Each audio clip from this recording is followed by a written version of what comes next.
is up, everyone, and welcome to Midnight Ranting.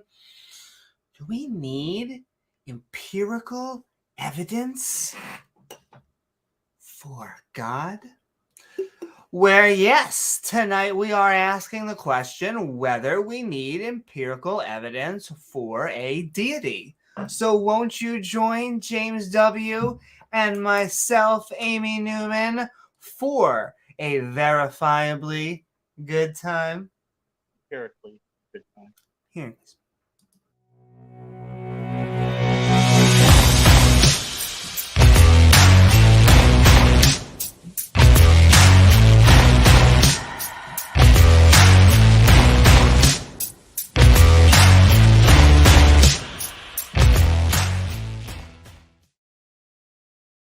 Woo-hoo! I want to thank you all for joining us out there on the intertubes. I have... Oh my.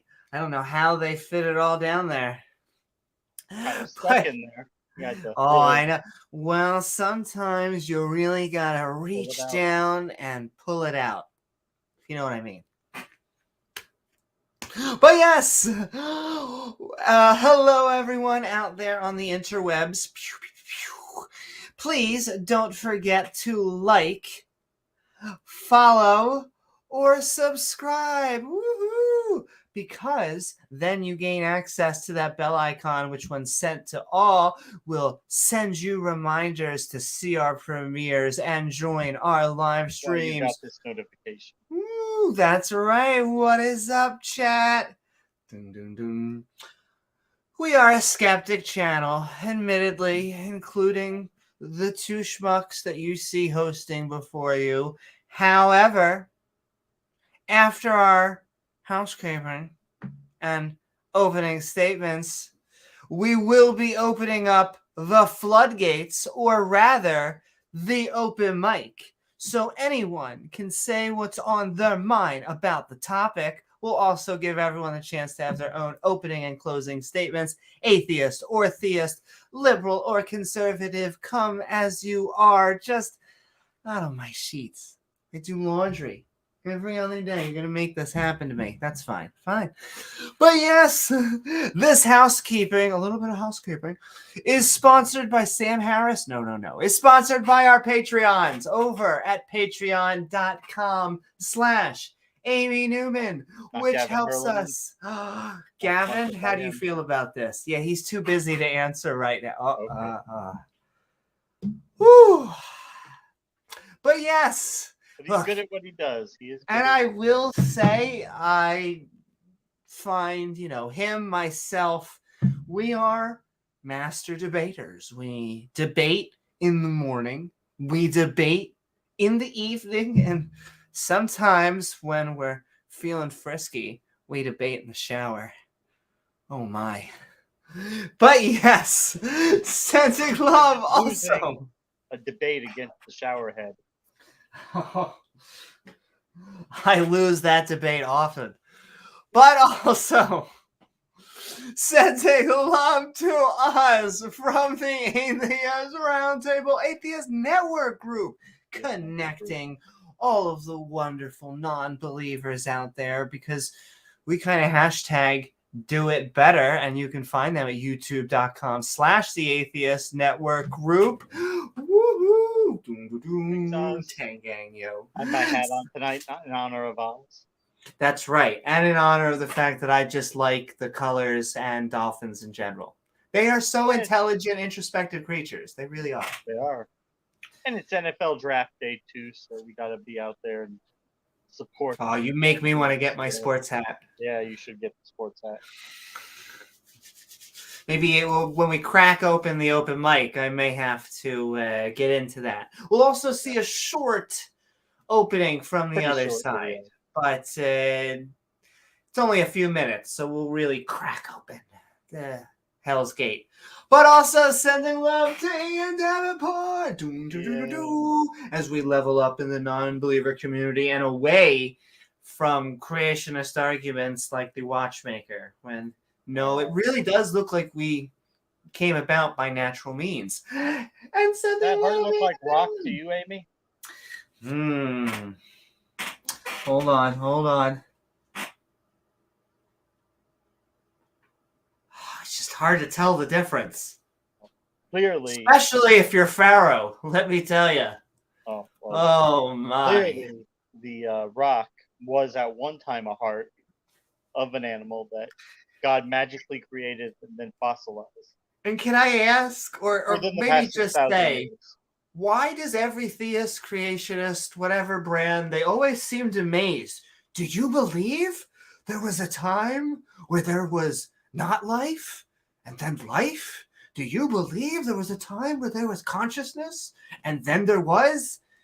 Yes. You turn back the time on anything. Yeah. I mean, yes. I don't understand where the surprise comes into either of those questions. They're both scientific properties of the universe. Exactly. I mean, they've been around a while, for millions of years, not billions. We don't have that big old B. Oh, but it was intelligently designed, probably, maybe. It really doesn't show any aspects of that, does it? No, it doesn't at all. And that's right, but, God equals the square root of -1. Once you get, unfortunately, that is the side effect of having more intelligence, is that these animals exhibit more of these behaviors like wanton violence and sexual deviation that we see only in higher intelligent animals. Yeah. And I also just want to send love. I see Brainbug out there in our Twitchosphere sending so much love. Thanks, Woo-hoo. And also a fantastic love to a grumpy old cuss. Because when we hear these creationist arguments, it kind of makes all of us and a grumpy old cuss go bleep, bleep, bleep. The TOS gods, the only gods we believe in. Especially since they don't present their own empirical evidence, which really is the key. They huff and they puff when asked for so. But we love them. Hey, Rejos. Woohoo! Send in love, Rejos. That's right. Send in love, Brainbug. Send in love, Rejos. We are really close to becoming affiliated on Midnight Ranting. So we are looking for just active chatters as well as mods to just, join us in the Twitch community. But we also love the YouTube community. And really, we just love the skeptic and ranting community. So sending love to all of you out there. Including Diana Smith, woohoo! Who reminds us that the Bible, the Quran, whether it's the, and specifically I'll break apart the former into the gospel or the Torah, none of them really treat women well. So, but sending love, Diana Smith. That's what we're going to say, reminding us that the moon landing never happened.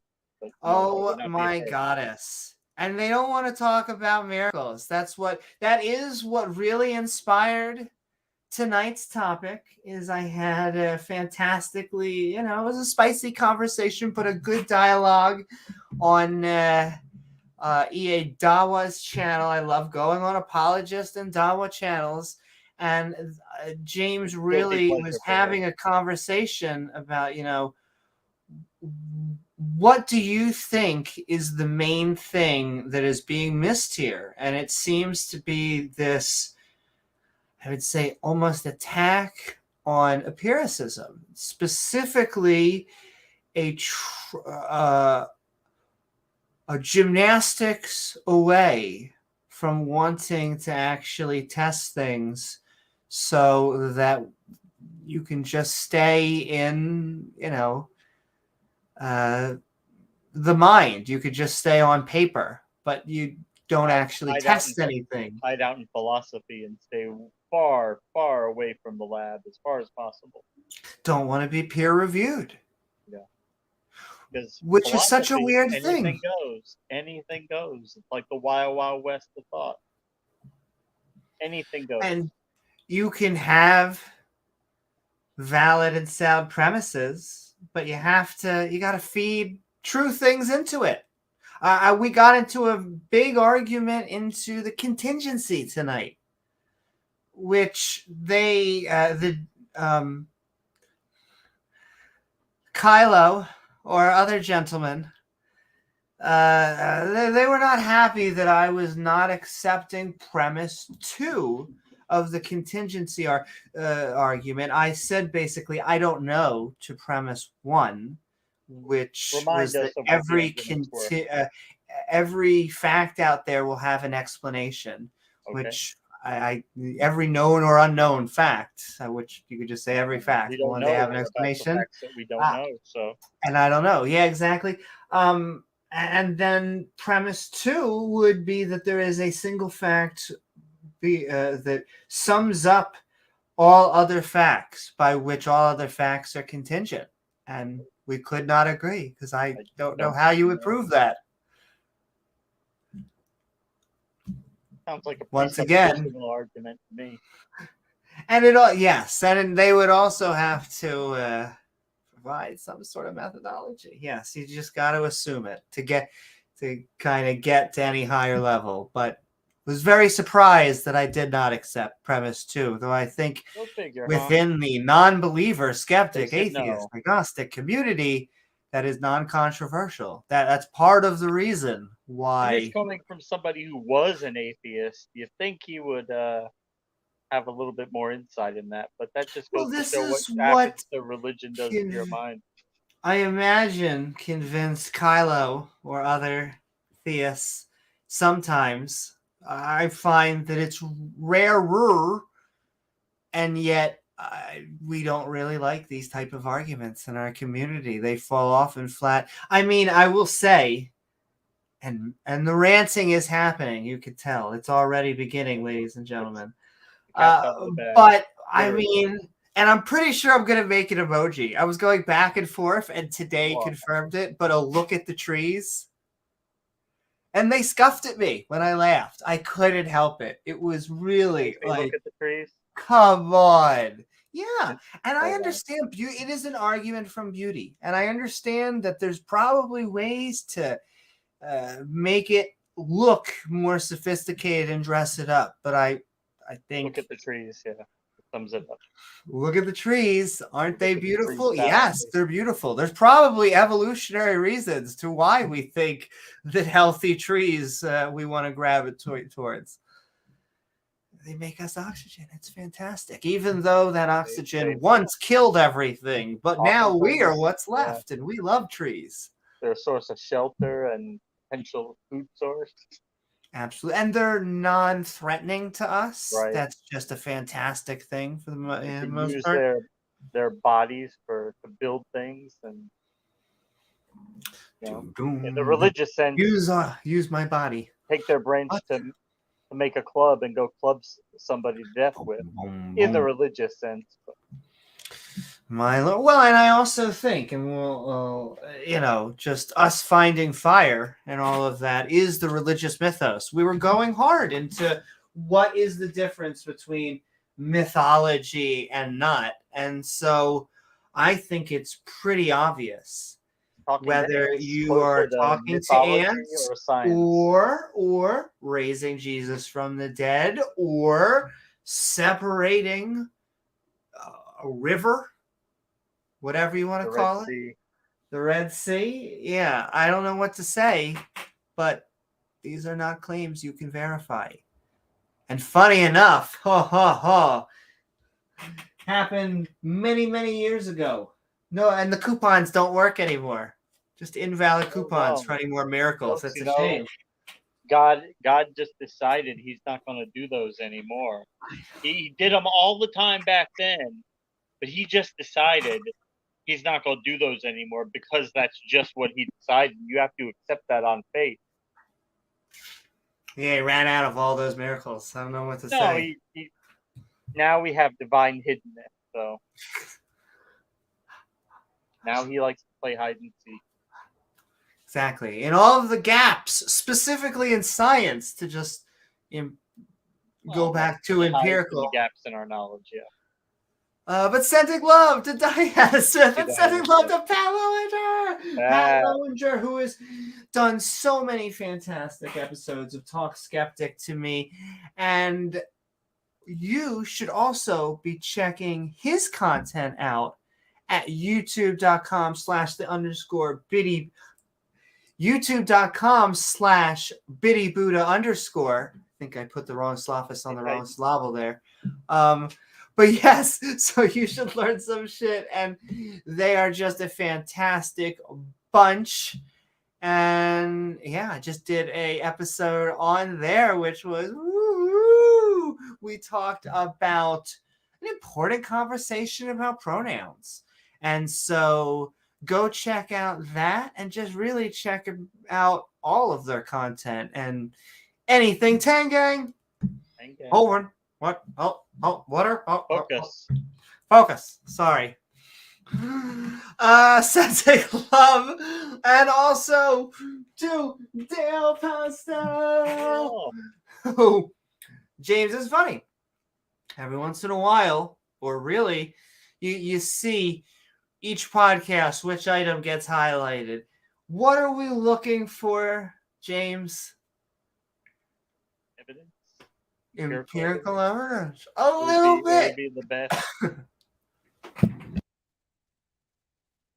A cough. Sorry, Foley sound effects included. But yes, all we're looking for is empirical evidence. Not a lot, just a little. And oh, do we get a lot of huffing and puffing and blowing your house down? Exactly. Oh my! And then something else. Hopefully, House of Cards. That's a different podcast. Much later, even later than this somehow. Sending love to Dale and also sending love to Dave Gar, reminding us that many of these texts are flat earth text, and it pains the creationists to even try to include them. They are not the cool kids at the table, even at the creationist table.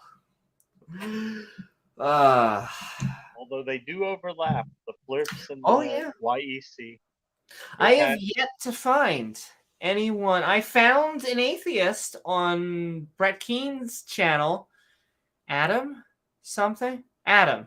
that is an atheist, and he is skeptical, he says, of evolution and the Big Bang. Yes, it is. The guy who and seemed like a nice guy. Consider him once there's the atheist banner. There will be no religious holy wars because we just have intellectual discussions. Nonetheless, he scuffed when I had to probe. I felt bad, but you got to see where when I asked about aliens, shot that down, flat earth, shot that down. Seemed a little bit peeved. I would even ask. Nonetheless, I have to because I want to find an atheist who does it. Until then, the correlation seems to be creationism. Once again, most creationists, they are team round. That's why I need to get a Ken Hovind debate against flat earthers. Not all creationists are flat earthers, but all flat earthers are creationists. So it seems. Yeah. So the vast majority. Seems. And sending love out to Scott Duke, the lead hyena of the pack. And once again, I saw him on Speed of Sound today. Ooh, really? I need to go back on. I love Answers in Atheism and Speed. He is seen him on camera before. An amazingly chill dude. Will still tell you whatever is on his mind while he's just relaxing, and really does some fun conversations. So you guys should check him out and at youtube.com/answersinAtheism. And Scott Duke just reminds you, don't look down on other animals. Hyenas need a reformation ever since Lion King, need a new PR king, because they're amazing. You're the bad guy. Look, I get it. Everybody's got to be a bad guy sometime, be a villain when you're doing a story, but hyenas are sweethearts. and sending love to Regis. Reminds us we have a Skeptic Bible study. That's right, Regis. Sending love. And, these holy books, let me tell you, they are a funny, funny thing. Are they ever? I just don't get it. I just don't get the middlemen with God. There was this one dude who had, or a few dudes, and always dudes, that talks with God, but they're gone now. Way gone. And we can never have that. But James, you know what we gotta have? It's a big F word. Focus. That's right. Or faith. Faith. You just gotta have faith. Because for whatever reason, which really is a good way to be wrong. But sending love to Regis and sending love to Rachel Holland. Reminding us that all of these holy texts would never, never say that we should take slaves from the nations around.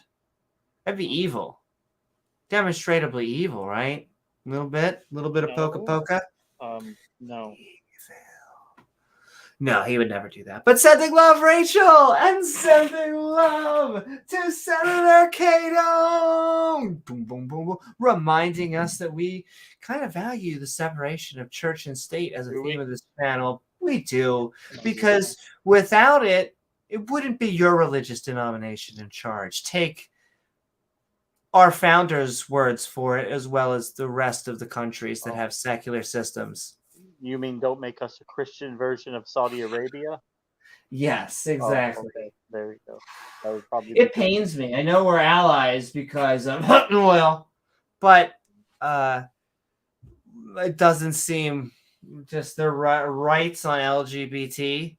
The fact you can still be executed for being gay, Saudi Arabia. Thank you, Senator Cato. Sending love, Senator Cato. Woohoo! And also, oh,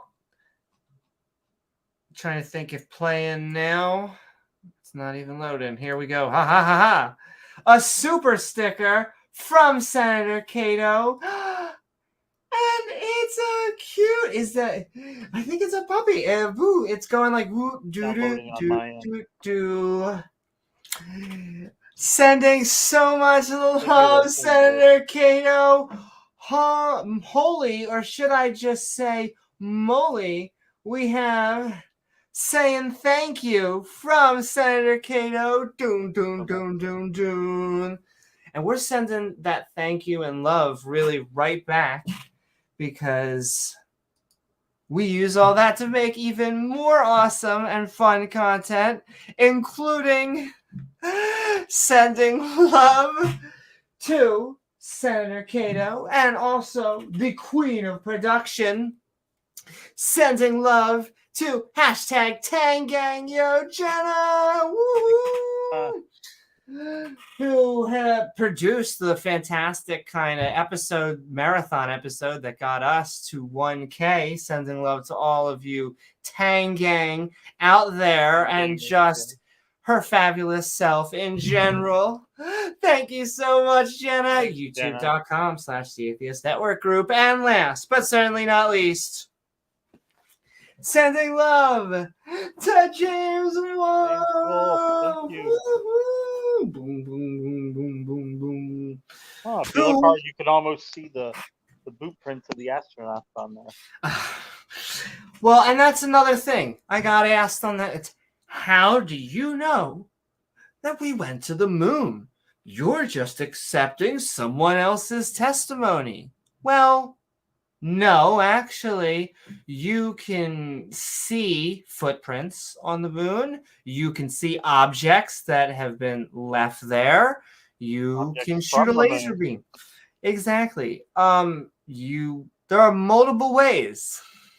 Not to mention just the conspiracy stuff that they don't accept, which is the fact that we have real photos of the fact. We have footage. We have just multiple lines of empirical evidence they got radiation sickness, the astronauts, the same type that you would expect from leaving Earth.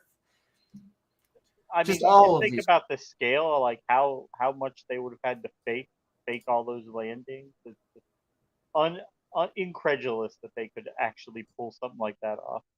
Yeah, it would take, once again, not only a vast conspiracy on our part, it would take our enemies conceding things. Soviets would have.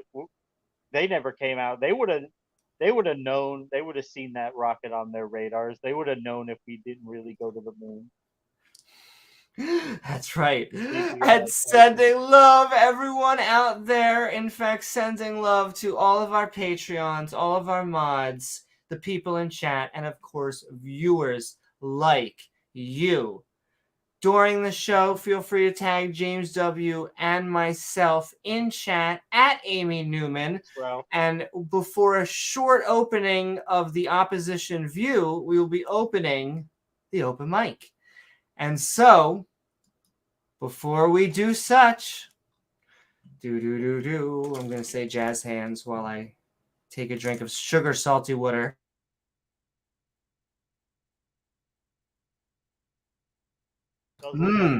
It's what plants crave, ladies and gentlemen. It's got electrolytes, right? It's got electrolytes. It's what got exactly what plants crave. What's up, Gizmo? I almost have to just do this just so you can see Gizmo. Yay! What is on Gizmo? He's just sitting here. He is just chilling out.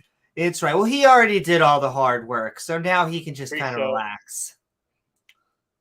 What is up? Love Sunflower. Sending love, Sunflower, James, Farron, Titan, Ralph, Senator, Pseudonym, Rachel, Skywatcher, Pat, Unit, Always Looking Against Itself, Dave Gar, Sinister Porpoise, Titan. I said Titan. I just like saying Titan Uranus as many times as I can. Say it again. Gur, everybody out there. Sephrin. Say it one more time. Titan, your anus. Oh my. Oh, there you go. Like the way I But all you gotta squeeze. You gotta squeeze as hard as you can. That's how it feels good. What were we talking about? Anyway, do we need empirical evidence for God? They always look up, they never look down. Well, if the proposition is a God exists, then yeah, we do. And what exactly do I mean by empirical? Verifiable, observation, or experience. Rather than merely hypothesizing or creating syllogisms all over the place. Those methods can be the first step of any intellectual venture, which hopefully leads into the empirical collection of data. Then ends when we actually go out and do an experiment. Because empiricism is closely related to the scientific method, or what science uses to create accurate portrayals of the universe. Frigging around and finding out. It's how we've come to make vaccines in medicines, cars to drive in, and yes, fly people to the moon. So this is what I would expect from an all-powerful or maximally powerful or super duper God. The same rigorous testing that can survive a double-blind study. However, once we ask a god to do anything useful within the physical realm, what we get is radio silence. Worse, we often get claims of miracles or things that defy the laws of physics. Curiously, none of these miraculous events seem to happen anymore. As if the time frame for miracles was exactly the era in which we didn't have science. Curious.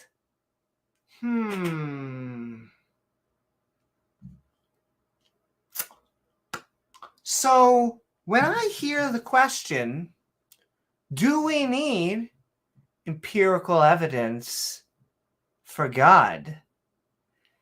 The answer is yes.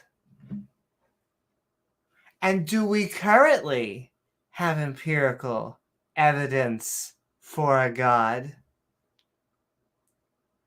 The answer is no.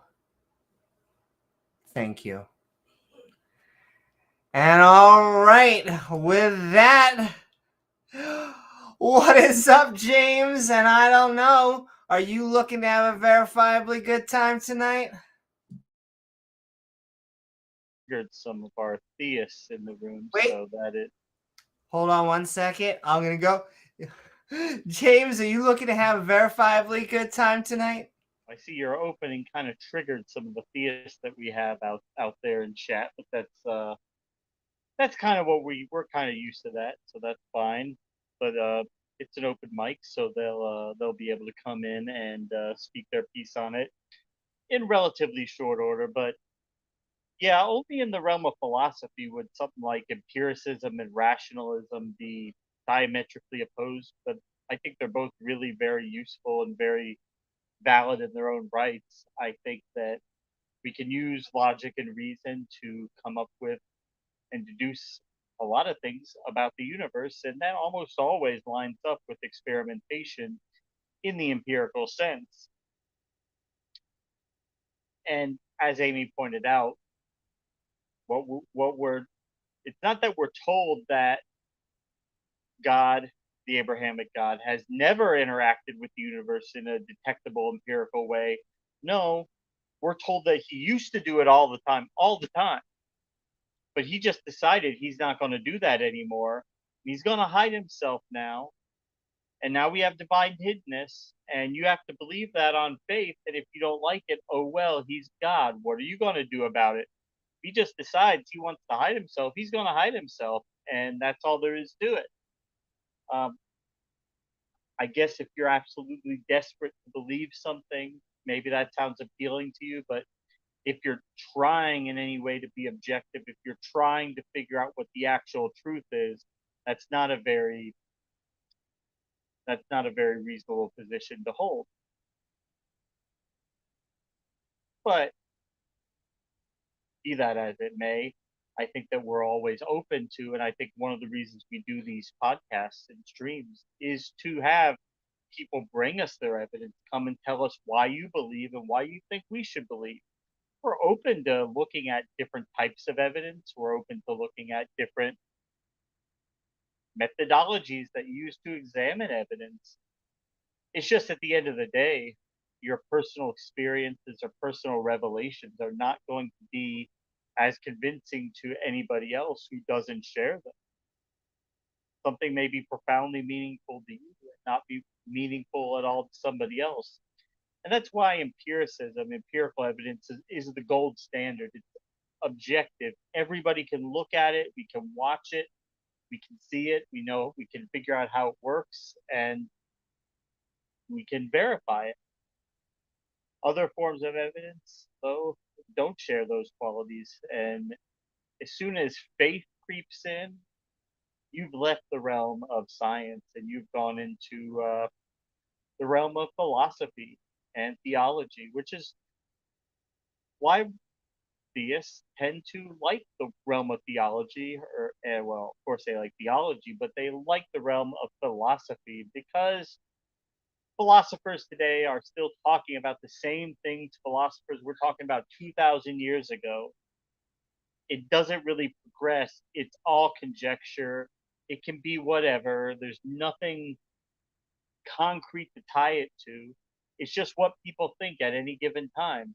And if a lot of people agree with a certain axiom or a certain methodology, then it probably does have validity to it. It probably is useful, but it's not quite the same as being able to take a part of the objective world and verify it in an empirical way.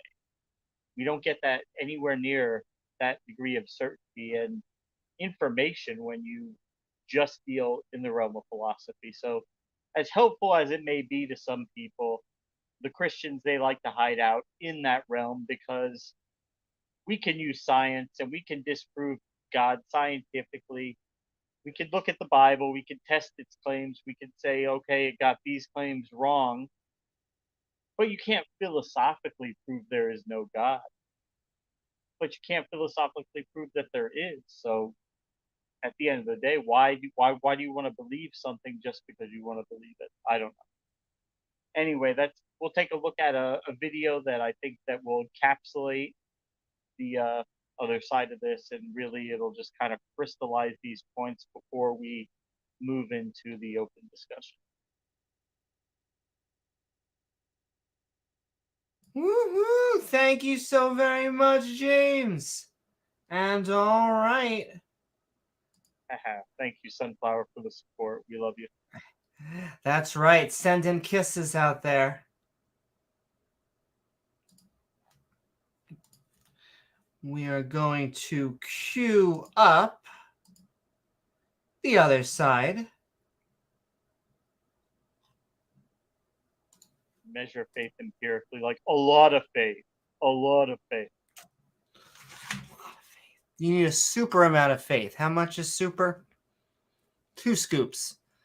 But yes, with that, we are going to begin the ranting, in which we'll be looking into a short opposing viewpoint from our own. And then we're going to be opening up the floodgates, or rather the open mic, so that anyone can tell us their thoughts on, do we need empirical evidence for God? God? Nope, nothing. But during the show, please don't forget to tag James W. and myself at Amy Newman in chat with your posts, comments, and one-liners so we can help see them on screen. And all right, let's get to the topic-y fun. Let's do it. This is from Capturing Christianity. I'm sure people will be familiar with it. The most metaphorical, nebulous Christianity.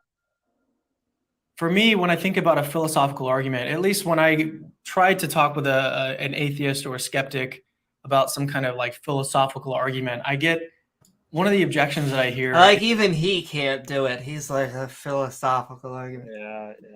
Is that we don't really, or we shouldn't like care about philosophical arguments. These don't really actually prove anything.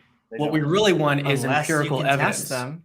And so, what's your sort of basic take on that? Like, what's your response to that? Yeah, well, I disagree with that whole idea and that whole approach to thinking. Which is about why arguments. you're on the screen. I tend to view most academic disciplines as all of them, in some sense, being under philosophy as sort of the queen of the disciplines. Philosophy is like the king of everything. That is not true. You will often hear the claim that science is hierarched under philosophy. It is that philosophy sprung forth science, and they have since diverged. One kind of superseded the other in terms of the height of human. Well, and you need to knowledge and hypothesize, you need to brainstorm, and even possibly create a proper syllogism, but you then have to go out and test it. That is not enough. The medievals would have thought that theology in particular was the queen of the disciplines, even over philosophy. I'm sympathetic to that idea. I'm sure but you are. there are all kinds of subdisciplines of philosophy that most people don't reflect on and see them as a philosophical discipline, like mathematics. So if I ask you for a proof that 2 + 2 = 4, and you bring out 2 apples and then 2 more apples. Math is a language. We are trying to be able to describe concepts to each other. Like we have 2 apples, and then we have another 2 apples. That is 4. There are 4 apples. Is there intrinsic 4 in all knowing 4 behind us? That's going 1, 1, 1, 1, 1, 4. No, we are just trying to communicate with each other. And math is used in science, but math is not science. It's a form of logic, I would say. And say, see, there are 4 apples. A lot of people would say, look, that's empirical proof of this. And I'm going to say it's not, because the idea of what numbers are stands behind whatever objects you're bringing out to count with. And whatever So the what do you nature mean stands behind? I mean that we I have just want to these, say sunflower. It's always nice to have a fan. Wait, what? we Go have back, maybe, what numbers did and we you use say? them. Oh, yeah, I'm sorry. Yeah, no. go What ahead. numbers are stands behind whatever objects Stands you're behind. bringing out to count with. And whatever So the what do you nature. mean stands behind? What do you mean? I mean stands that behind? we have these. And that, see, it almost does seem like an almighty 1, 1, 1, 1, 4. We have numbers and we use them, and I mean, there's a debate amongst philosophers about whether numbers are real or whether they're abstract Because objects. philophers debate whether everything, and they nominalism is never true go and these anywhere. social They're constructions that never we have. solved. But They could debate notice that whether even talking numbers are about real that is forever. itself not an And They'll a lot never of come to a conclusion on it. philosophical questions are put to make you think, to make you see that the world could maybe be,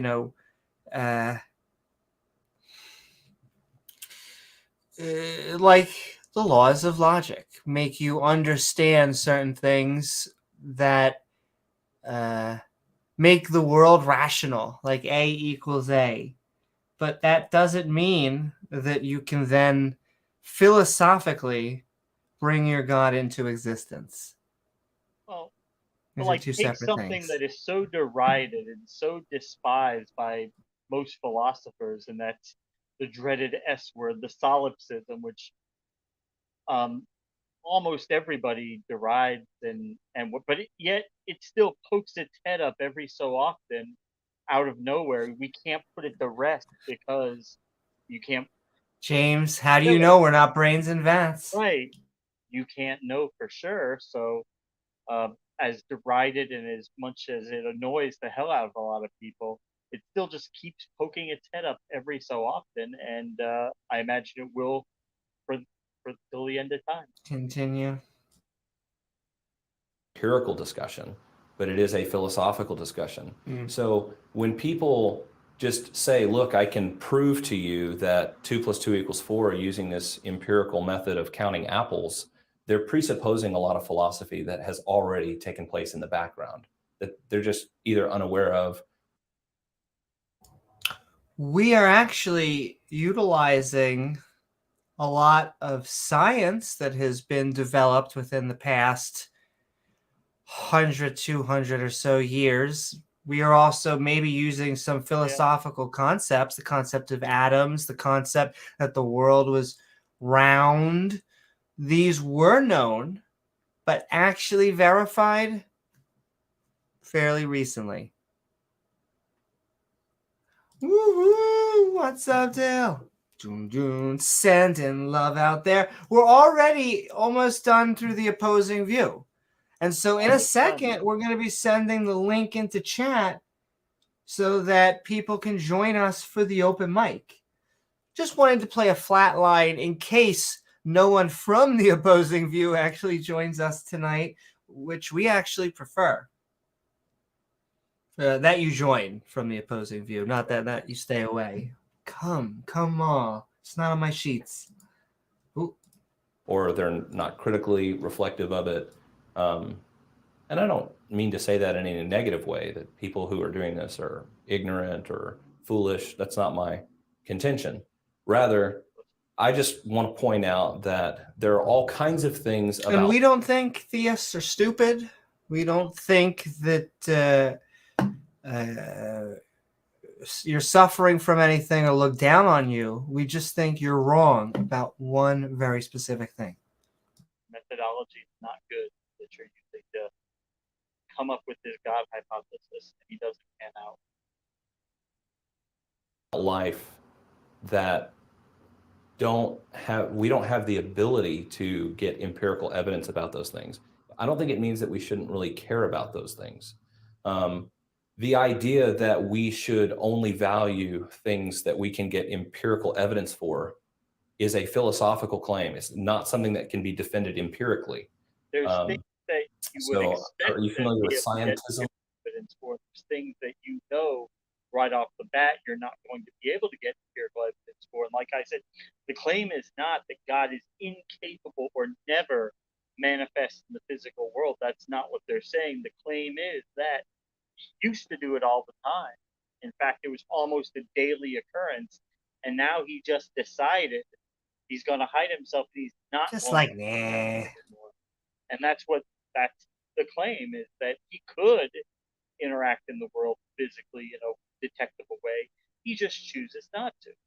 But it is like someone coming to you and saying, I can do magic. I would show you, but you wouldn't believe me anyway. Well, cool. Show us first, then we'll decide. Yeah.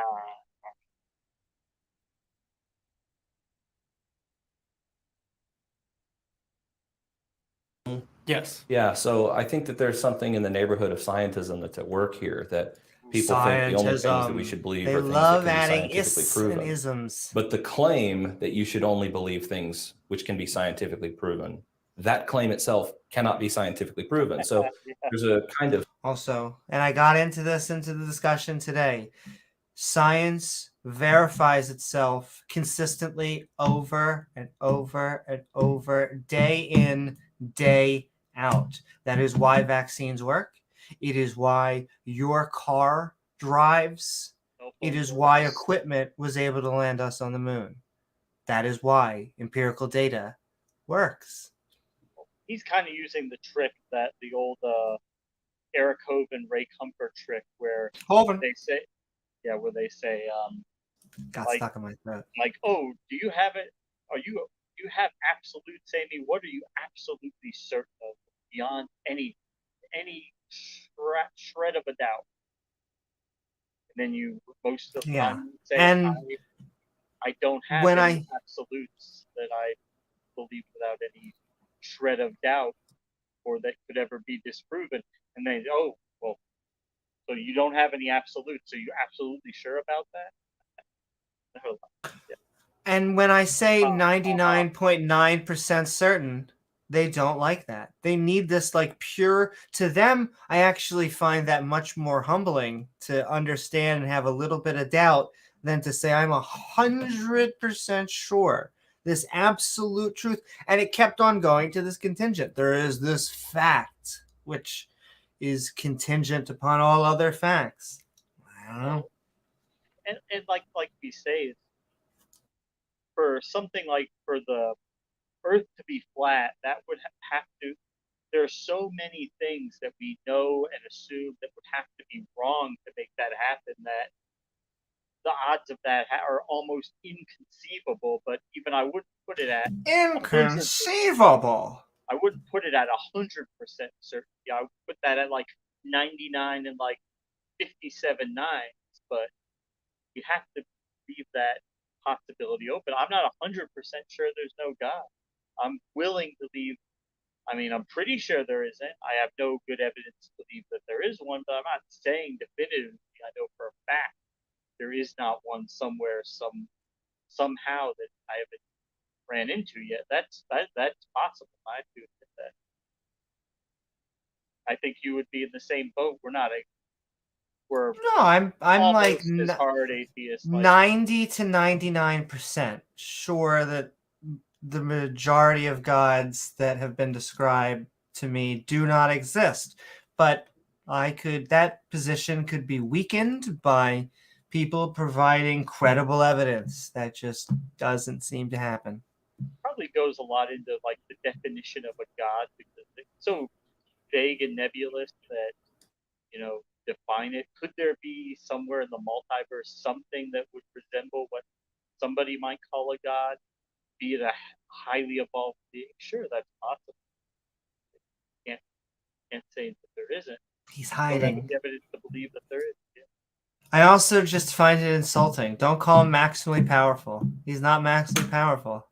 Man, how is maximally powerful and he can't lift a soda bottle? How is that maximally powerful? Good.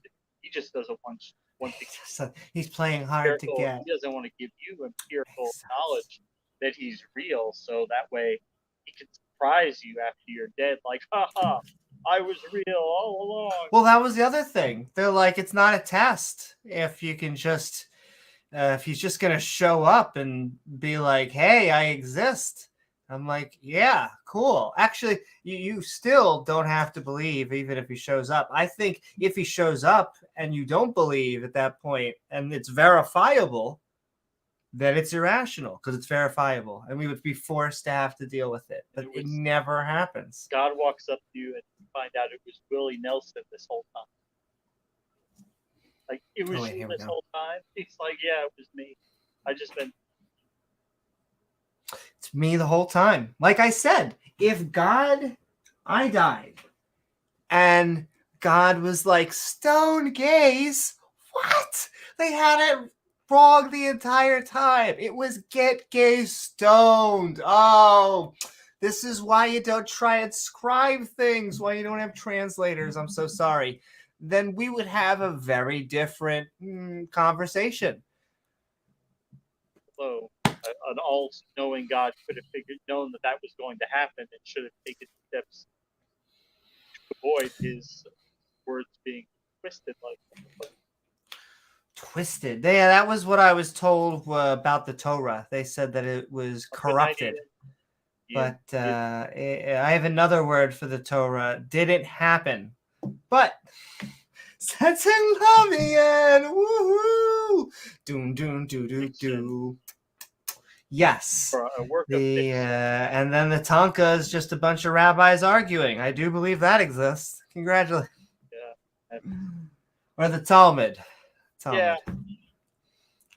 But yeah, we are about to finish the opposing view of do we need empirical evidence for God? Hashtag yes, we do. Out there. Hey, Mark. What's up, Mark? Mm-hmm. Beamsy, what is up? And God equals square root of -1. And Woody Woodpecker. Just so many fantastic. Assembly of God. Skywatcher, everybody, as we move into the exit and just of the opposing view and send the mic to you. Self-defeating. We don't have 100,000 subs yet, Sunflower, and there are skeptic channels who do, but we'll get there one day with your love and support. Oh, we'll see. I'll be honest with you. That kind of stuff, I just have to say, a PSA to the entire non-believer community. I have never found a more open-minded, supportive, engaged community than the skeptic non-believer / science, whatever you want to call it, community. Like we don't schism, thus we don't have takedown videos. We support each other. We had R and Raw on this channel when we had 200 subscribers, ladies and gentlemen. Think about that for a second. I wish it was just a pat on my back, but it's really R and Raw. Think about that, because I imagine it wasn't just us. I imagine that he does that regularly. He was on Atheist Junior when he had like 150 subscribers. Exactly. So shout out to Atheist Junior. Shout out to R and Raw. Shout out to Tang. Shout out to the ACA. Shout out to the Freedom from Religion Foundation. We've been doing trying to like a year now, a little over a year and a half. And, you know, Amy goes to school. I work full time. Believe it or not, I do. And we just do this in our spare time. So the amount of growth that we've had so far is really good. It's been pretty friggin' I was going to say fabulous, then I hedged. So fabulous and fantastic. Fabulous. Okay, let's go into and I see I'll try. Give me 1 second. God equals square root. This. So I just reject the idea that we have to have empirical evidence in order for anything to count as a good argument, whether an argument for the existence of God or an argument for the existence of something else. And okay, I'm actually going to play. We're going to just boopity, because I didn't hear that. So, well, I heard some of it, but I'm going to get full context. There's a kind of self-defeating attitude of a lot of this. So I just think things that we should believe are things that can be scientifically proven. There we go. But the claim that you should only believe things which can be scientifically proven, that claim itself cannot be scientifically proven. So there's a kind of self-defeating attitude of a lot of this. Absolute nonsense. So I just reject the idea that we have to have empirical evidence in order for anything to count as a good argument, whether an argument for the existence of God or an argument for the existence of something else. Let me ask you, Doctor, outside of the realm of religion, what else do you think that you would believe without any type of scientific evidence? What else outside of religion and philosophy? I'll wait on that. Probably nothing. Yeah. We'll wait on that, but I'm going to guess nothing. But what we'll also do is send the link into stream. So while James and I have a little bit of just dialogue, we will queue up those who want to join us on the open mic. 32 people watching out there. Thanks for spending your Saturday night with us. I know, seeing so much love in the YouTube and Twitch community. It really is amazing. We are continuing to grow, and like I said, just sending love. We have to get Mark Reed his 100, Shane Billowitz his 100. If you know these people, help them out and let's get them their sexy title. Their URL. So Amy doesn't have to make their tiny URL all the time. That's right. Save me and Gizmo a little bit of time and energy. You should see Amy in these Dawa channels, because she is like typing like paragraphs into the chat. She is typing a mile a minute. Can I tell you? The chat is Amy Newman, Amy Newman, Amy Newman, Amy Newman, Insala, Amy Newman. Oh my God. It's terrible. Amy Newman. But let me tell you, that is the way I am in chat. It used to be the way I was in modern day debate. Mods now take a neutrality. We want to be neutral, and so we don't even argue in chat anymore, which I appreciate. But I do have my what's that? I liked it better before when the mods were able to opinions. I can understand. But these flirts got triggered, and like we don't want to go on the channel, and the mods are saying mean things about our views. And hey, I love That's right, Shane. I love Ozzy. But just conspiracy theory thinking, it leaks into other facets in life. That it's not just it's when you don't accept one thing. Speaking of, on empirical evidence, he is so cute. Then it leads you to other things. Yeah, that's right. Most of them are gone. I like it. It used to be fun in there. And we're about to go into the open mic. We have Beamsy backstage, but we really want to get opposing views on here. We love Beamsy. We love all the theists and atheists that agree with us, and we want to get your butt on here. But we also want people who disagree with us. I don't think so. I wanted to show a video. I didn't know if this was going to represent a lot of the views that I thought the Muslims were representing. But after reviewing the video, this is it. These are the cosmological arguments that are being pushed, the presuppositional type of arguments that are being pushed. Philosophical arguments. Yeah. Doesn't matter if it is the kalam or the contingency argument. These should not be convincing of anyone. But Pat is sending in, do we need empirical evidence? I mean, it's really nice. Don't ask us to believe something without any evidence. Cultural systems aren't proof or evidence. And yeah, so I would say it depends on, like, when we are talking about historical people and claims that we can't deal with anymore. But I would say it goes hand in hand with the nature of their deity. Now, if it's a deity that really cannot interact, it doesn't want a personal relationship, it doesn't want to burn us for a test and all this other stuff, then I don't know, I guess so. But I just don't. I wish we could just get, I always say, from a little bit of empirical evidence. It would be nice. It's nice. Gold standard, I would say. Gold standard. It's not that nothing else counts at all. It's just that's the best. Exactly. And I will take, Pat's point, and it was one of them that, in a crime scene, you may have to build a scenario that no longer happened. What I was trying to get to them was that, but even on a crime scene, some of the best data that we can get would be empirical. You'd want blood, you'd want fingertips, exactly. Yeah. Sometimes we don't, or like videotaped evidence.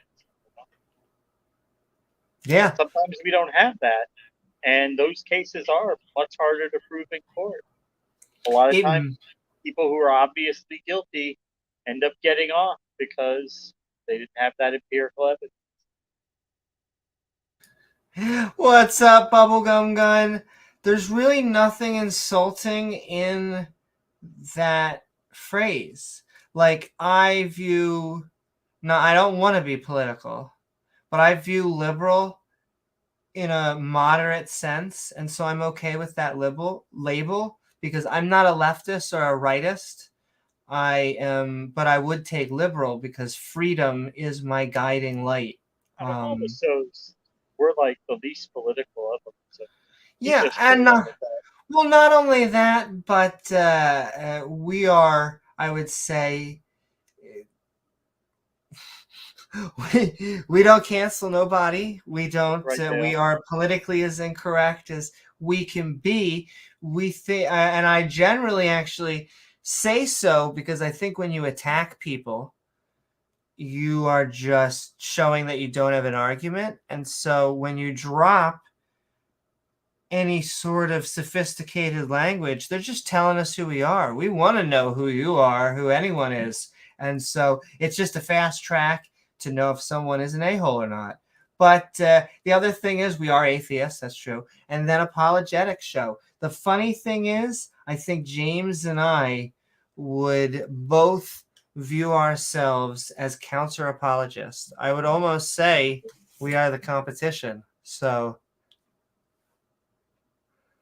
I say bring it on to the believe if we say why you should please not believe it. All I can say to that is bring on your local rabbi, priest, pastor, or imam. But if you want to keep believing, that's up to you. We're not going to force you. Don't stop believing unless actually you have good evidence. You should really be seeking good evidence. But yes, let's get on Beamsy and Clockwork Rex. He's a counter apologist. Yeah, I mean, we're about to bring on two people who I think agree with us, which we kind of like. We love our not. Like I said, this is the best community. It's hashtag only gets better. I don't know what else to say to that. Better. Only up, only one direction to go. That's right. Only boy bands. What? But yeah, we are going into the open mic. We are Midnight Ranting on do we need empirical evidence for a god? Good evidence for gnomes or the Grim Reaper? No. What's that? Good evidence for gnomes or oh my, the spice is real. Wouldn't it be nice? Wouldn't it be nice if we got evidence for that type of claim? They're real. Do you have your Ouija board ready? What? You're going to take the haunted house challenge, put Amy in a haunted house. I would absolutely do a haunted house challenge because I'm only afraid of physical things. I'm not going to say that I have no fears and that I'm invincible. I understand the four rules of gun safety, making sure I keep my fingers off and not aiming at people's heads. Yeah. Always a good thing. And I know self-defense, but, there is only so much one can do.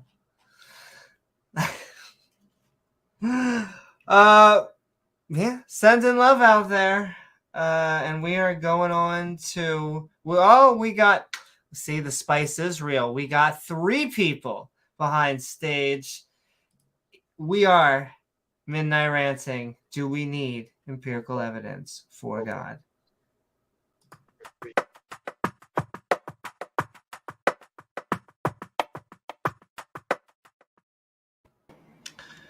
Woohoo! What is up, Beamsy? I hope you are having a fantastic time. We are Midnight Ranting on Do We Need Empirical Evidence for a God? Welcome, and what are your thoughts? I find that question actually misleading because of the fact being that do we need empirical evidence for a God that operates within reality? The answer would be yes. But do we need empirical evidence for a God outside of reality? The answer would be no, because that's the whole concept of the idea of reality.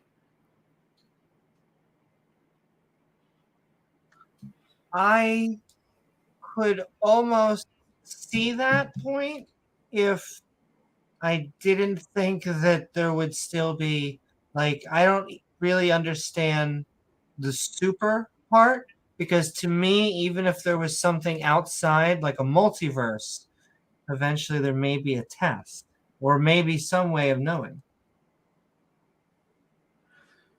But that's the whole point of the basal assumptions. Once you are within the basal assumptions, that is reality.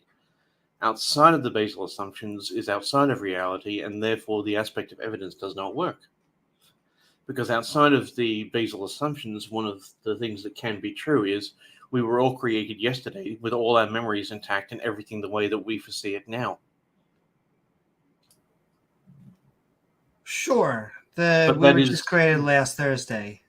But that, again, is talking about something that exists outside the universe, because it's not something that operates within the universe. And, well, let me see if I can get you, because we disagree on the God claim. Do you think, generally speaking, empirical evidence is still the best methodology that we can use day to day, most things? I'm trying to see where, because I know we agree and we disagree, because it's you're a pagan, right? Because I know Jen's a pantheist. I want to actually get the specific denomination right. Yeah, but that's what I mean. When operating within reality, empirical evidence is the only thing to actually operate by. That's why the basal assumptions are so important. And that's why you've got to be very clear in when you're making statements. If a god operates within reality, he needs to actually fall within reality. So therefore, that can be proven. But if a god exists outside of reality and does not operate within reality, there is no way that we can actually imply empirical evidence to that, because he falls outside of the basal assumptions.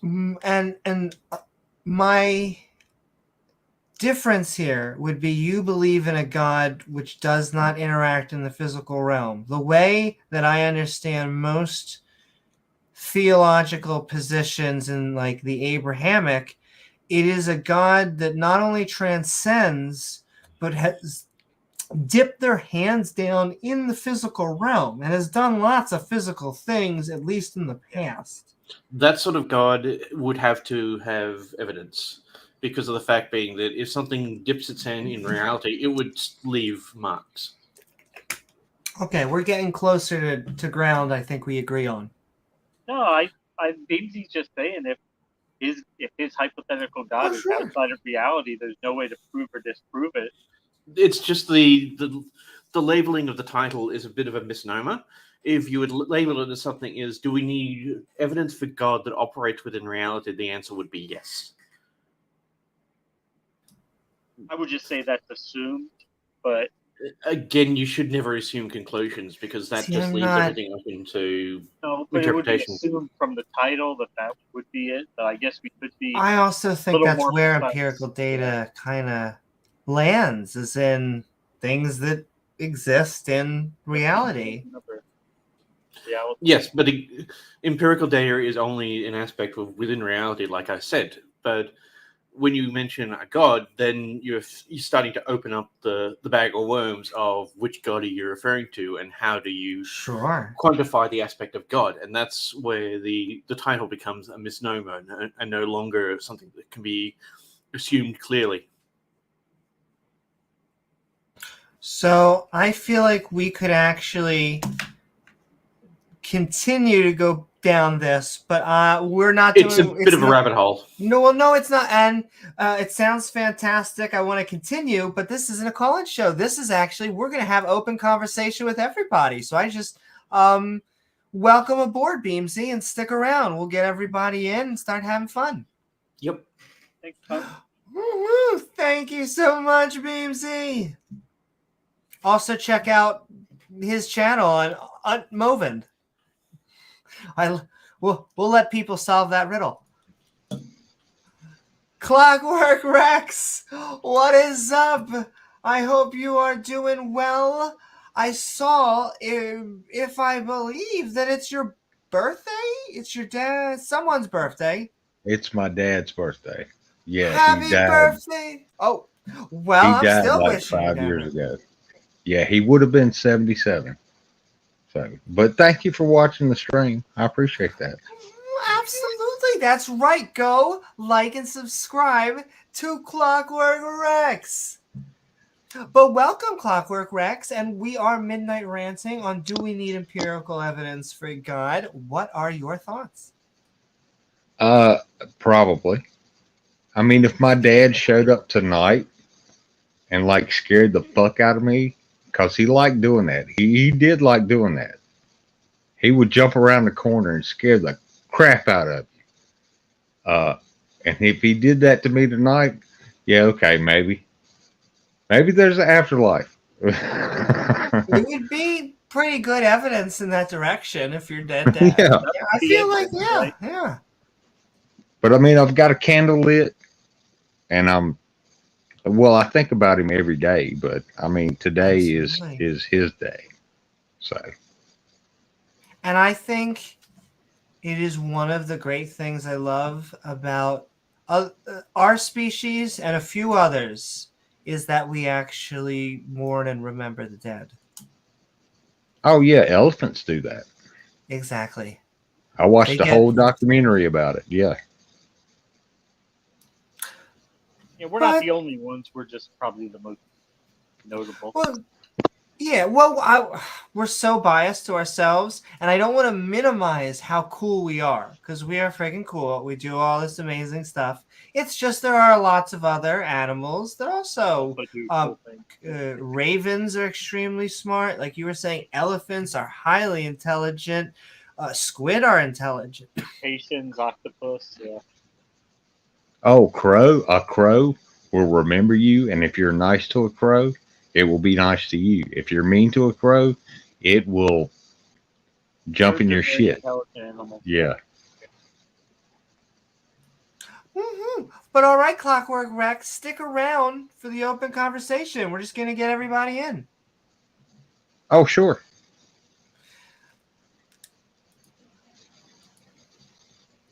Ralph, what is up? We are having fun. Boy. We are Midnight Ranting on Do We Need Empirical Evidence for a God? I hope your night or day is going well. And what are your thoughts? Good morning, Amy, James, Beardsley, is it, and everyone else. Peace be with you all. I think Beardsley. I hope I got your name right. I think he actually covered the point I was going to cover, right? That was that empiricism, if you just look at the dictionary, is the theory that all knowledge is based on experience derived from the senses. So I think the question is malformed because the idea here, of course, is God is metaphysical, supernatural, one not in nature. And therefore, attempting to measure that nature is just a malformed question. I think if we say, do we need them, and we mean we as in the skeptic community or the followers of the religion of scientism, then absolutely, the religion of scientism demands empiricism. I think the question is malformed. But that's it. Morning, everyone. Woo-hoo! Thank you Religion so of very much. scientism. I know. Inspired. We're gonna write that note down because I feel like we could talk for a while, but we're just gonna get Ralph in and then get Mark and Pseudonym in, and then we're going to open discussion. So thank you so very much, Ralph. King Ralph. Morning, Jay. Mark, what is up? We're having fun. We are Midnight Ranting on Do We Need Empirical Evidence for God? I hope you're doing well. And what are your thoughts? Empiricism and God are one of my favorite subjects. I'm so happy to be in on this. I didn't even see the link and I joined late. So yeah, thank you so much for having me on. Thank you all for listening in. I really appreciate you joining me for this fascinating conversation. And I think Beamsy does have a point. Like if you're talking about a supernatural God that has no influence on the world at all, if it does not interact with the world on any level, like a deistic God, like it has no, you can't empirically measure that God. But that raises another question. How do you actually know that God is real at all? The problem we have here is the opposite to empiricism, which I believe is sort of rationalism, means that you're using your mind. I have to check that's correct. You have to use your mind to evaluate whether something is true ontologically or not.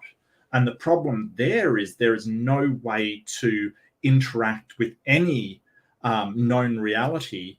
And that can lead you down some very funny paths. Like if you look at Kant and his critique of pure reason, you could use the same methodology in your head, like, say, for instance, presuppositionalists use to say, oh, well, I have knowledge of it, therefore it is true. To do that with literally anything. Like literally anything. You could do that for a magic unicorn. You could do that for leprechauns and just say, hey, literally anything. Literally. you could do that with unique leprechauns and say, hey, they just hide really well. I've seen it done with Bigfoot, right? And the Bigfoot people say, oh, no, they're just, you can never find them because they're so good at hiding. And that fact that you can't find them actually validates that knowledge that they exist. So what I want to get down to is methodologies and whether we can reliably use just rational thought as a good methodology, because it doesn't seem to be reliable. People believe all kinds of things based upon what they rationally formulate in their head, and rarely is it true. What we seem to be able to do is use our empirical senses to govern knowledge. Or as the primary source of knowledge, like the primary way we can figure out whether something is real or not real. We can sort of sit in our head and do it all in our head, but how do we then know it's real? What's the methodology there? Because I can say, hey, I can think of a million reasons why a magical creature that can never be found and never interacts with the world and is so powerful it's, sort of beyond our ability to see. And all of that makes a sense in sort of an internal logic kind of thing, but we can't prove it's real. I'm not saying there isn't a methodology that you could use to show that your sort of internal rational thoughts could be demonstrated real. What I'm saying is that we don't seem to have access to that methodology, and it doesn't seem to produce consistent results. All of the things that we just come up with in our heads, it's very hit and miss whether it's real or not real. What seems to work is us going out and doing sort of empirical experiments on it using our senses. And just, sorry, the guy with the cross on Texas, I think I missed your name. I'm so sorry. But he went into this. Is that Ralph, is it? It is. Good morning, Mark. Oh, good morning. Yeah, sorry. I just wanted to touch on the religion of scientism because it's just, it's so malformed a sentence. I'm sorry. It just is. There is no dogma and no prescriptive text in science. Like everything's supposed to be questioned. I think I've gone on about this before. As opposed to, and I'm not using it as a pejorative, but the indoctrination of religion where they give you doctrine and you believe that doctrine and follow it. Science doesn't do that. It basically has things brought forward and you are supposed to question and try and prove it false. And that's the difference. That's why it's not a religion. It doesn't have any worship rituals. There is nothing to be worshipped. Nothing is sacred in science. You are 100% wrong that it's a religion, and I'm sorry. I think that's tongue in cheek, Mark. But if we look at the, just like the atheists mock those who believe in God, we also like to mock those who believe in follow science. So when we say that, scientism, we're just mocking those that are rationalists, those that are skeptical. Well, I mean, I understand if you're using it as a errors are the devils, and the scientific method itself, and our litany is it's just a mocking term. Oh well, yeah. If you want to use it as sort of I do apologize. I am on the autism spectrum, so some things go straight over my head, and I don't notice. So that might be my bad. If you're just using it as a mocking use, some of the insults. Some of the insults, Mark, it's just they might not detect on your radar because he's like, oh, you worship rationalism. It's like, well, right. But you are aware, Ralph, that there are religious people who actually believe that is the case. They 100% believe it. You are aware of that, right? I'm aware of that, but even I think just you made more interesting points, the mocking notwithstanding, even within the philosophy of science, so you must admit that, just because, just because I believe in, I use science to investigate knowledge of the world doesn't mean I'm a scientific realist, right? I could be I could be an anti-realist, I could be an instrumentalist. I guess all my scientific theories don't give me truth. They just give me something that's an ontology that I have no commitment to its ontological truth, right?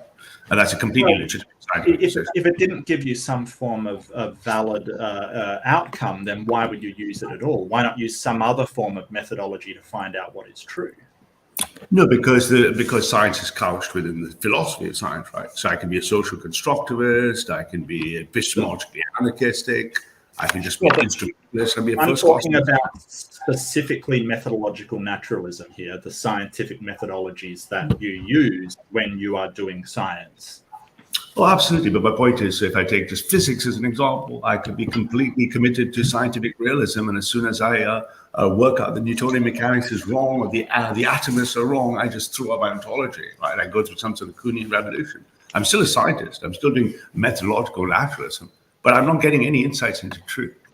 I'm only getting right? But still, my point still stands. The scientism that believing in the philosophy of science doesn't make it a religion any more than, say, believing in the philosophy of Tao makes that a religion. It's not a religion. No, I think the religion. I think I was actually parking the religion comment just because I said that is a way to mock atheists, right? That's what, as you guys. Right, mock. but my question was, you do realize that there are some people that are literal in that kind of statement.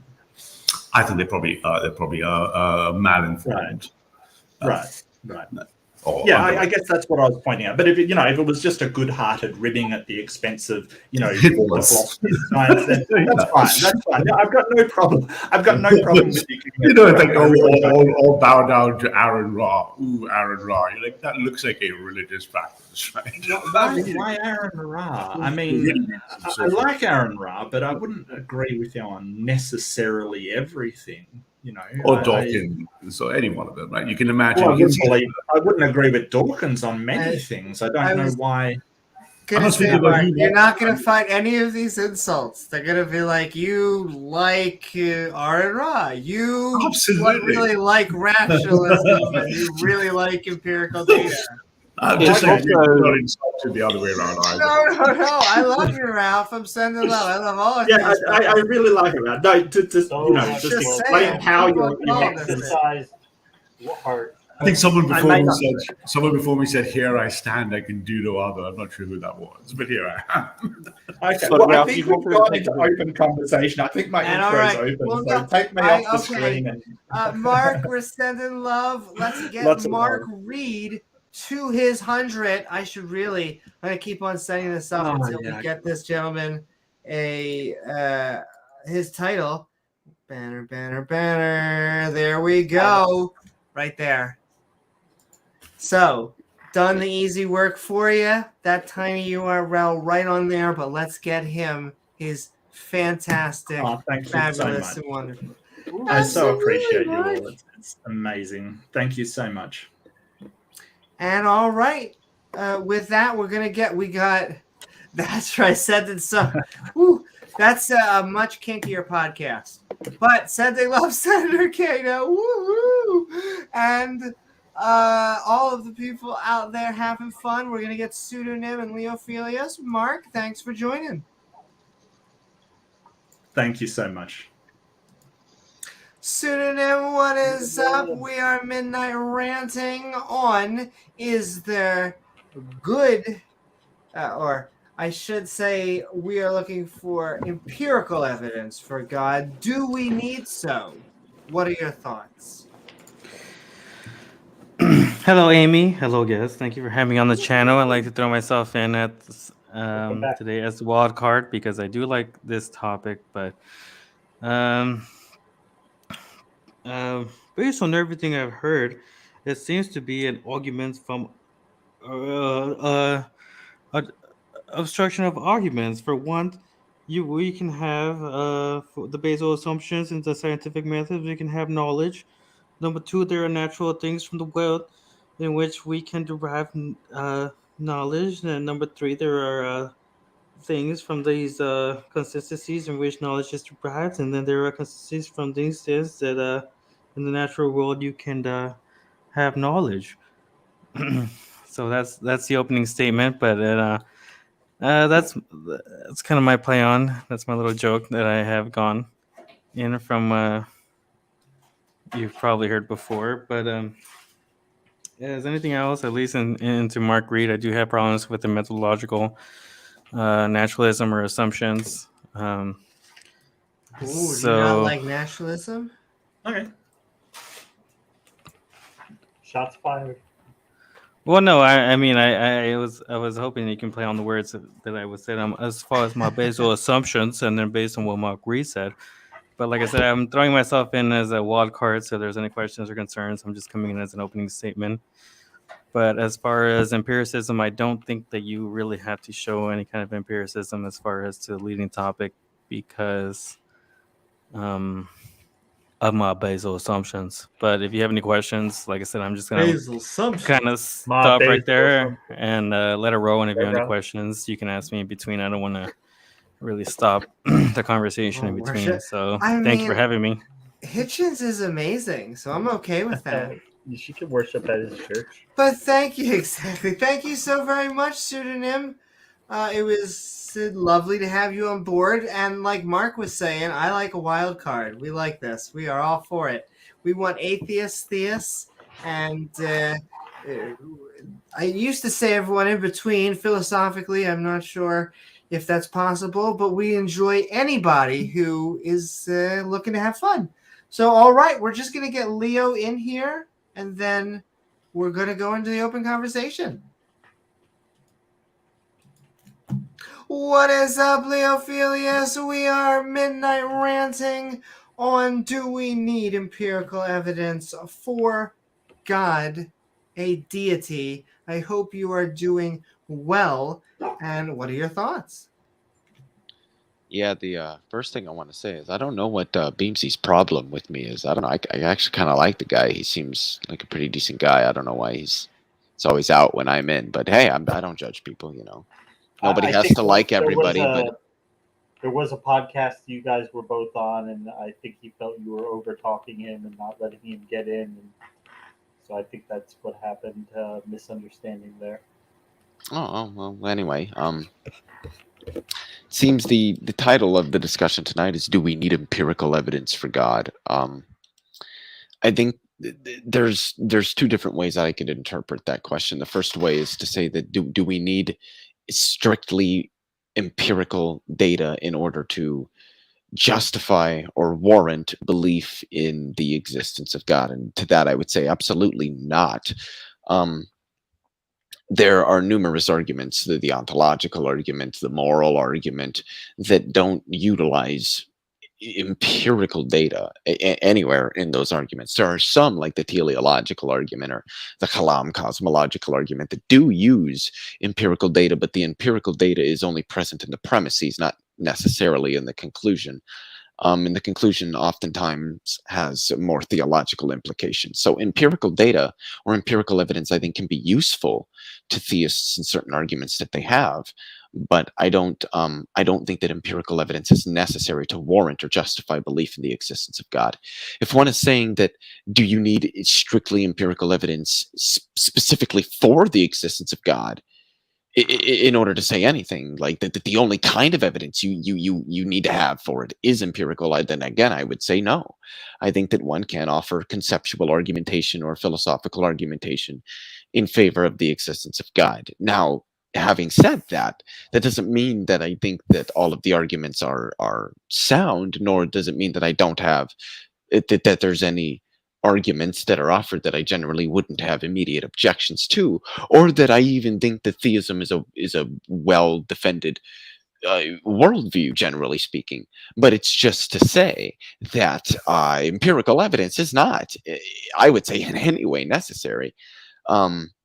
To warrant belief in the existence of God, nor is it the only kind of evidence that I think should be accepted or ought be accepted for the existence of God. We need to consider the philosophical arguments and the conceptual arguments, and we need to, do more to engage with what it is and where it is from that theists are arguing. And I think that's the best way to approach the arguments that they have, and to show that, in my opinion, that their arguments aren't going to get you all the way to God. And I also think, just to wrap up, that there are very good arguments directly in favor of theism, if only against the classical theistic conceptions of God. Though I do think there are good arguments against more broad conceptions, and I'll end there. Woo-hoo. and instead of actually Got a fan out there, answering Leo. any of the points, I'm going to bring us into open conversation so we can. But thank you so very much, Leo. That's right. But I also just want to show this too. Woo-hoo! So sending love to Randolph Richardson. I and expect yeah, you all in the lecture hall on Monday. We will be having a does. quiz. We will be having a quiz. We'll be going over partial differential equations. And if you're not there, well, you're automatically docked 50%. So just a heads up. Wow. Woo-hoo! Thank you so very Oh. much, Leo. That's right. Oh, thank you, You need Ralph. to have a You test picked ready. up another subscriber, Leo. That's Well, right. I mean, YouTube.com/Leophilius. I will send I that guess out there. I'll But kick off. Sorry, go on. Yep. I'm Kiss sorry. off, Mark. well, I just have to bring up the one point because ontological arguments kind of are what inspired this stream, because that is what I get presented in a lot of these Dawa channels, a lot of times Catholic streams or presuppositionalists. They bring these arguments. We got in a big fight about the fact that they said, do you accept the fact that all facts have an explanation, known and unknown? And I said, I don't know, which they would not accept. They would not accept. I was even willing to say, let's move forward with that, because it could be that all facts, it could be.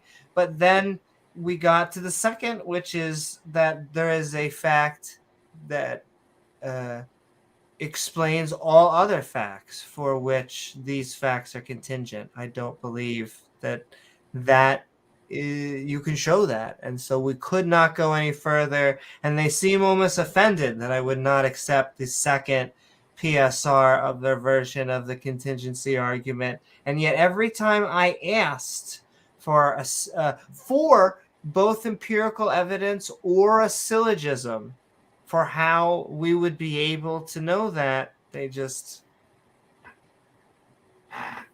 I had to assume it. I think the best way to attack specifically a contingency argument for me would be to just attack the principle of sufficient reason. Well, you don't even really need to attack it. I would just say that I reject the idea that the universe cannot just be a brute contingency. There's no logical contradiction with that. You're going to need to give me an argument for why I should accept the argument from contingency. In fact, on Rebecca's stream earlier today, I should say later yesterday, from where I'm at, but I brought up the same thing with both Rebecca and Otangelo, is that you say that, well, if the universe, is contingent, okay, it's contingent. You give me the argument for how that leads to it needing some sort of explanation for that.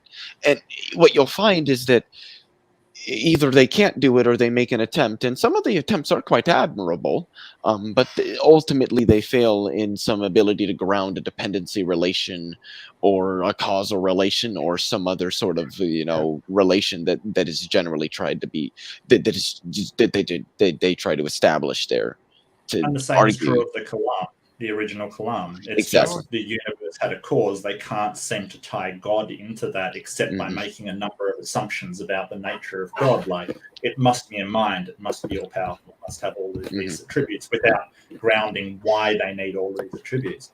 But I was just going to touch on go ahead. evidence. The evidence thing was what I want to bring up. And so when we say what kind of evidence do we need for God, I hope we'd be talking about good evidence, reliable evidence, robust evidence.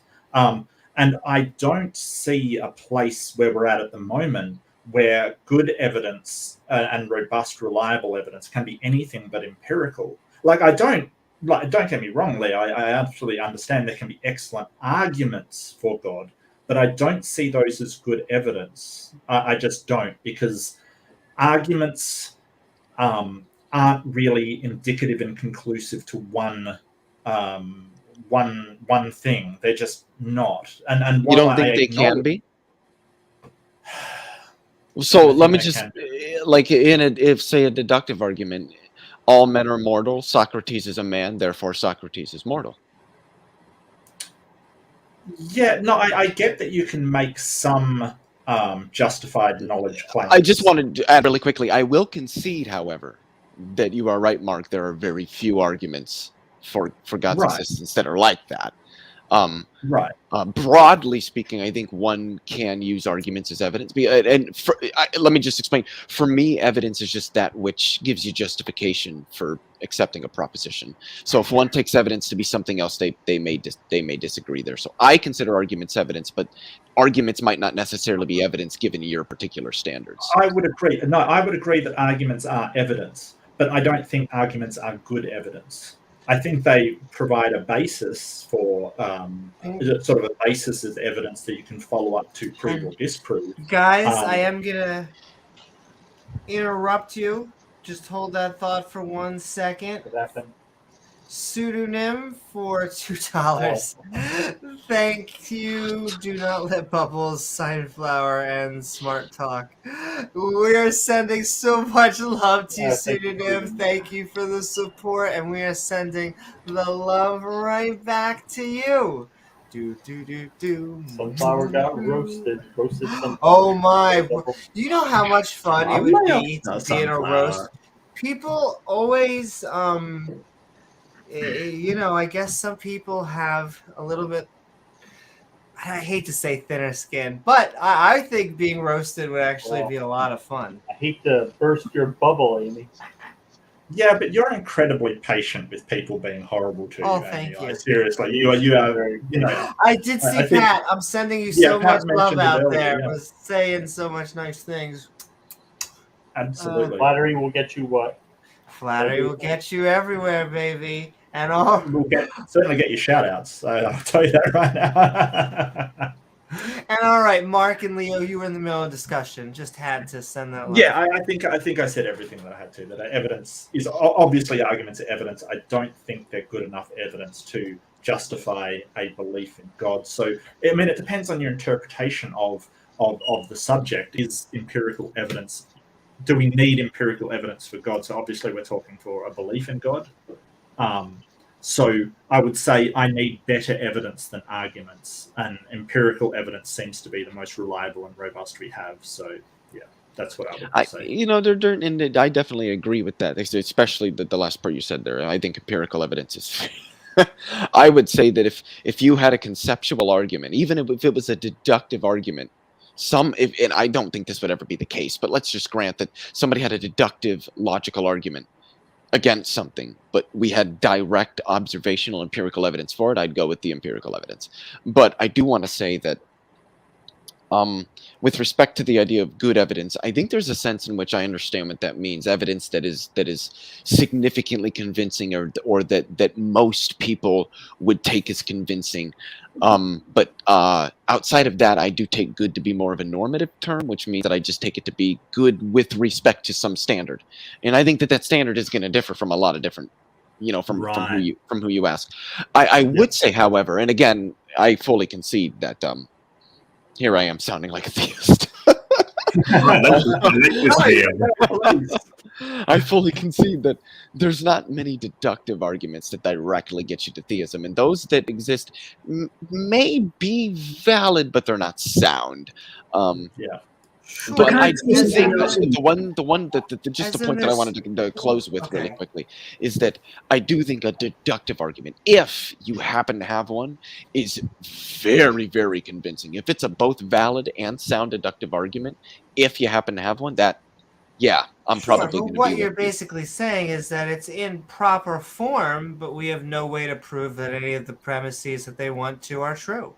Yes, that's valid. That the form of the argument is proper. It's a proper logical argumentative form. Sure. But the premises cannot be guaranteed to be true. But if they were, the conclusion would follow. we can't show that the premises are true. If we can, then it's valid and sound. The structure is formal and it checks out, and the premises are actually true. But I think Leo isn't. I mean, just to nip it quickly. But But tell me when you're done, because then we're gonna get Shane Billowitz in. Okay, well, I'm going to be short, but if you ask people who believe in God, even people of different faiths to myself, and you ask them what the basis of their belief system is, it isn't empiricism. It, of course, is faith. If you look at just the dictionary definition of the word faith, It's the complete trust or confidence in someone or something. Yeah, So sure. one end you've got dogmatism, and the other end you've got skepticism. And a person who has strong faith is extremely dogmatic. I consider myself dogmatic. I will not change my position in light of things that are presented to me. A skeptic, on the other hand, And finds you use himself that as being with a good connotation. With You're a badge saying of honor. dogma, like dogma. the sign of my faith. But a good skeptic, to be fair, a good skeptic is going to constantly, they're going to be, shall I say the word, fluid in the presence of new data or new evidence or new refutations of the weak or strong PSR. And they're going to define themselves by their fluidity in the presence of changing information. So I think empiricism is only going to just, it's almost like, it's a sort of strange kind of pattern, like begging the question. I'm not an empiricist. I don't want to change my mind. I actually want to retain my faith in the presence of information that challenges my faith. I'm Ralph, not an could you empiricist. name something that you could not believe on faith? I'm sorry, what's wrong, Mark? I just cut out a Could bit. you name something that you could not believe on faith? Name something I could not believe on faith. I'm not sure I So understand the question. faith would not be sufficient to believe this thing, right? So because it seems to me, and the reason why I'm asking this question, because it seems to me that you can literally believe anything on the basis of faith. Oh yeah, if you were, let's say if I took someone who was perhaps say a mental health patient, and they believe that devils were wandering around the street at every corner, they were literally diagnosed as some form of. And they believe that on faith. They're taking their faith that they really believe that leprechauns are running down the street after them. There are leprechauns everywhere. No, they would not actually be in a position to change their mind. So religion, if you talk to people of faith, I speak to people of different faiths, we all share something in common. And as we look at the world of experience, of evidence and reason as a threat and a challenge to our faith, and then the stronger we are, we tighten ourselves in the presence of change. Yeah. Skeptics And the reason why I'm asking is because God damn, can I get a word in? Oh, sorry. Go ahead. Well, I mean, Clockwork. there was a conversation kind of happening there. I mean, I think at least we should let that. Well, I mean, do you have to take it on faith that atoms exist?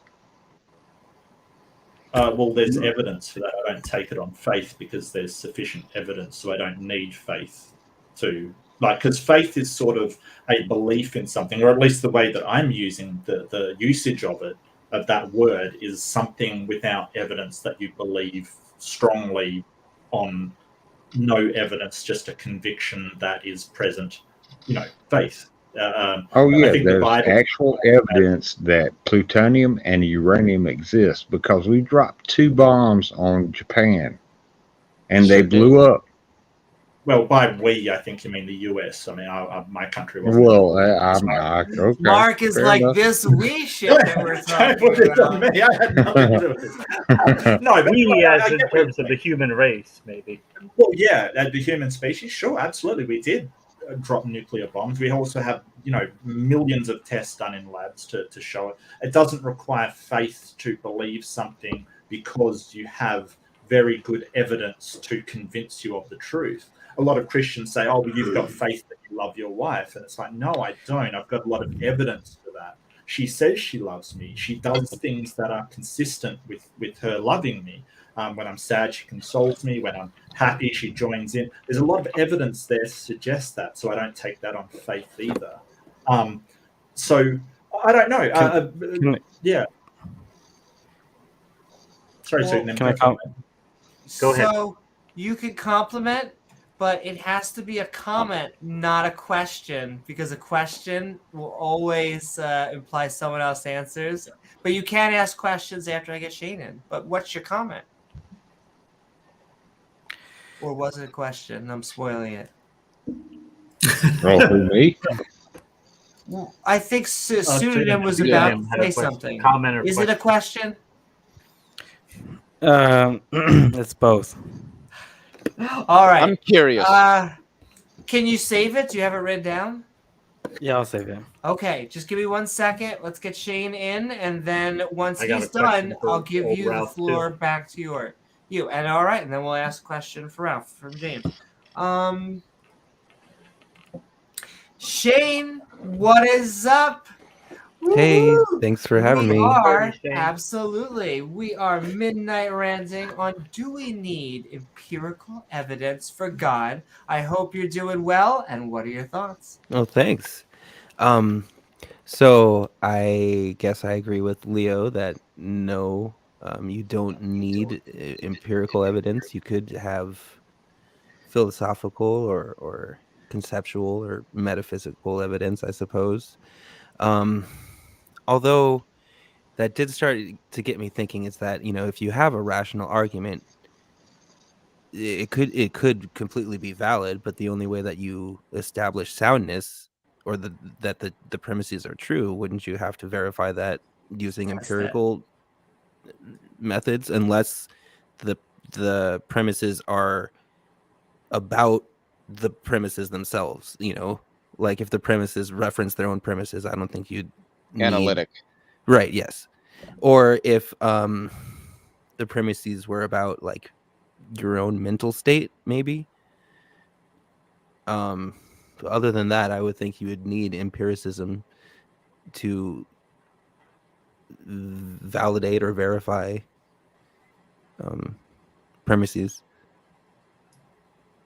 Yeah. Only if you're a materialist, right? Only if you're a rational materialist, right? Not necessarily. I No. mean, Shane is alluding to a broader question in philosophy, and I think most philosophers would agree with him that if what you have is an analytic, but then you don't have empirical evidence for it, the only other thing is that you could have some sort of like probabilistic case, but that's probably going to end up collapsing into something that's rooted in something analytic or something empirical or some mixture of the two, and that's. I mean, at the end of the day, you got one or the other, or you don't really have anything at all. But And isn't I that, think- sorry, Leo, but isn't that also within the outer framework of objectivism? I still have No, objectivism. that would be verificationism. Right. Okay. So we're still looking for verification via objectivism or some form of evidence or reason. But I think reject maybe more evidence completely. externalism. So if I take a spiritual grounding first, I'd say evidence and reason is completely ethereal. So no amount of measurement, no amount of argumentation, no amount of validation of the Agrippin trilemma, it would make no difference to a person's faith. Let me give it this way, let me flip it the other way. Even if I created a completely analytical argument for God that was both valid and sound, and all atheists accepted the premises that were with or without verification or based on empiricism, it would make no difference to people of faith. So can I offer you something? If somebody presented the following argument, and it was demonstrated to be both valid and sound, we're granting both for the sake of the hypothetical. If P, then S, P, therefore S, would you accept that argument? I was really following the program. Once more, if P then S and sorry, once more, I'm actually doing something aside. Just sorry about that, Leo. Once more, if. Well, no, I'm just saying you can put whatever you really want to in P and S. What I'm saying is that P represents some proposition, S represents some proposition. Mm-hmm. And let's say that the person who's presenting this argument, whatever the argument is about, shows and is capable of showing that it is both valid and sound. And the argument is of the form, if P, then S, P, therefore S.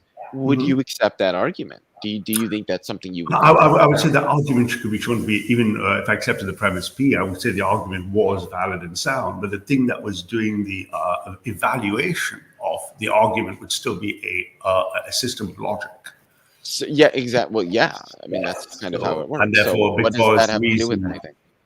No, but my point being, because reason, a deepening assumption is that I need to be a rationalist and I need to be reasonable about God. I'm not reasoning about God. Who said anything about being reasonable? No, what I'm saying is, when one was presenting an argument, I'm just taking it in good faith that I'm going along with your premises here. I'm saying, okay, there's an argument, it's valid and sound. My question, wouldn't you want to be reasonable? I mean, that statement, that's a funny sentence. No, I believe it's not reasonable about God. A Christian friend of mine said, the age of reason is the age of treason against God. No, I reject the age of reason. I agree. I mean, how telling is that? I hope it continues. I hope How it telling is continues.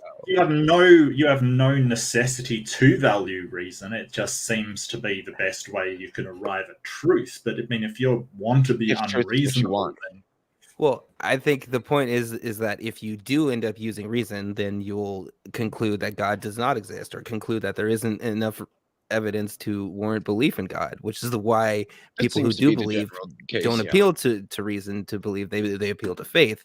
And the problem is, of course, that we as skeptics and atheists recognize that faith is not a reliable way to figuring out what is true.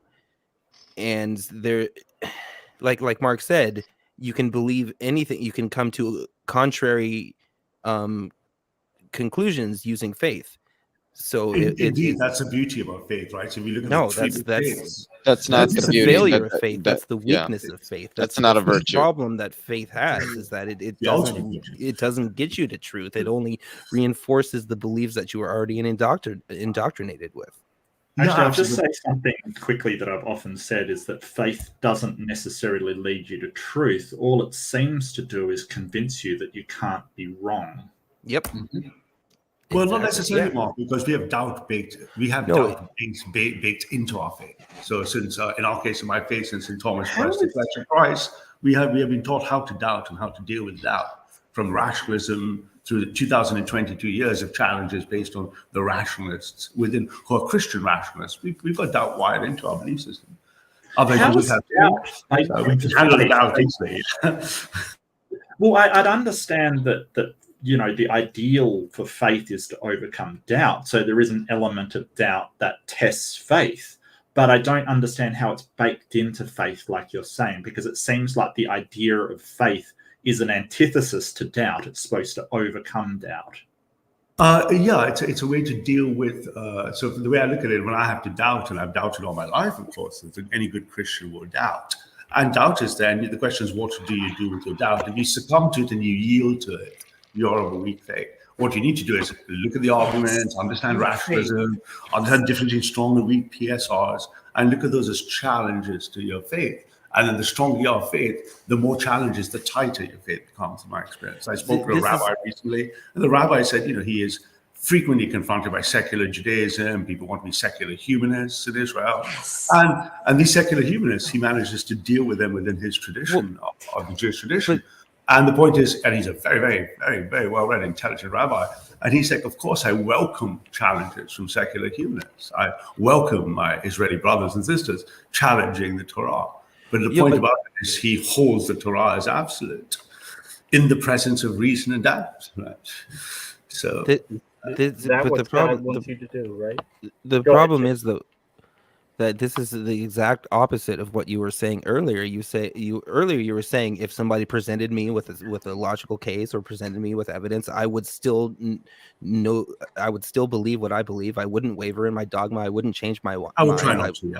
Mm-hmm. Right, and you would try not to. The point is, like, you're saying, I want to keep this belief no matter what the evidence or anything else says. It's more important that I believe this because I like believing it rather than being concerned about whether it's actually true. Only because so the whole point is, when you were talking about saying, oh, we're taught to study this and use rational arguments and everything, but that's not what you use to come to the conclusion that God exists. That you use faith and you're taught to maybe study and figure out, or recognize certain things, but ultimately you're taught to say, okay, yeah, that's that, and I'm going to completely reject that, ignore that because it has no bearing on I'm not rejecting ignore it completely. We have 2,000 years of the brightest Christians in the 2 millennia dealing with them in all forms: logic, reason, philosophy, maths. And no, when I say reject them, I'm not going to reject them. I'm going to understand. If you didn't have any of that, that wouldn't change your belief whatsoever. You would still believe just that's because I believe my faith is strong. But that's because the reason why you do believe is not because of the 2,000 years of what you just mentioned. The reason why you do believe is completely irrelevant to that point. So every time you try to bring up points of saying, look at how rational, look at how reasonable, look at how everything Christianity is, that's a complete red herring, because that's not what you're using to come to the conclusion that God exists. Absolutely. I mean, there's no argument. There's nothing. If you agree, then absolutely. Then why do you constantly bring those up interject just one thing really quickly. The problem is that people do this with all kinds of things, from like your example of the person that thinks that demons are everywhere. They have doubts and they overcome it with faith. The problem is that in so many cases, people are wrong about what they're believing. So your methodology for finding out what's true is not reliable, because people can believe completely contradictory things using exactly the same methodology. They can have doubts and overcome it with faith. And so when somebody looks at your claims and says, okay, well, you're claiming there's a God, you have faith, you have dogma, you have doubts, you overcome it with faith, we can say, hey, well, that isn't a good way to get to the truth. Well, it depends what you mean by truth again. So it goes back to the question. If your truth only surfaces by, and just answer, was it, what was his, I forgot your chap's name, Shane? Something ontologically correct. Sorry, apologize. That which is consistent and comports to reality. How about that? Okay, so let me try to answer that.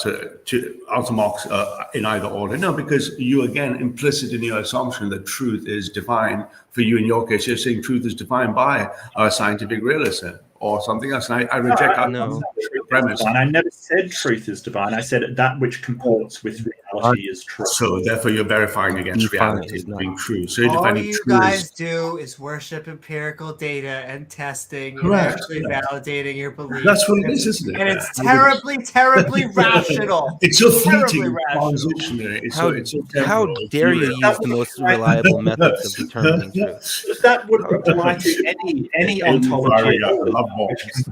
Reality. I can't help it. I'm sending the love. reality. Yeah, no, I get you.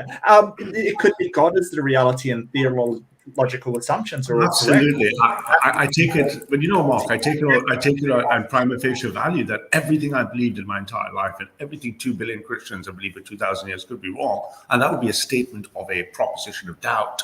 We accept the proposition of doubt and reject it if our faith is strong. Only the weak will be tempted by the material and the flesh. What do you mean by weak? What do you mean by weak? Those whose faith is not strong, the opposite of strong. But if you had to ask why, the things in the flesh and not the spirit. 2,000 years of people chosen to do People this. are questioning on the fence, doubt. It is very scary. But we're set. I do have Why to is send it comments. doubt? Keep on.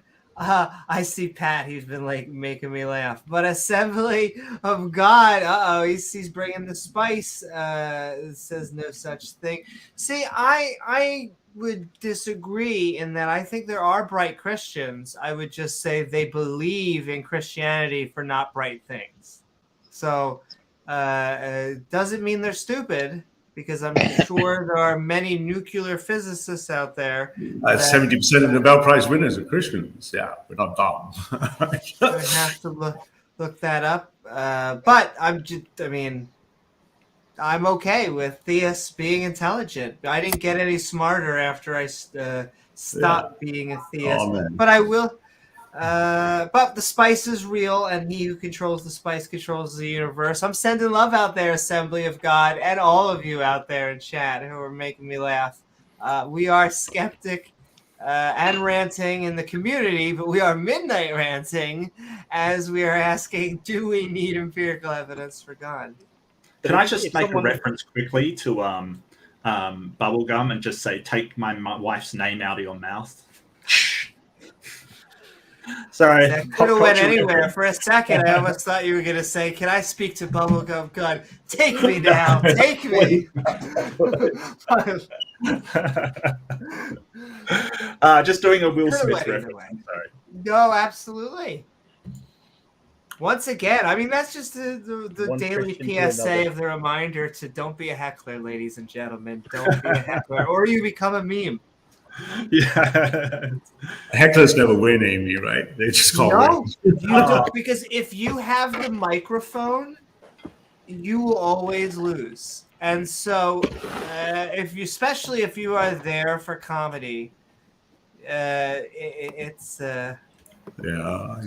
But we're sending love to everybody out there. I love a good heckler takedown. I can't remember his name. There's a Jewish guy who's redheaded and he takes people down so Hofstadter.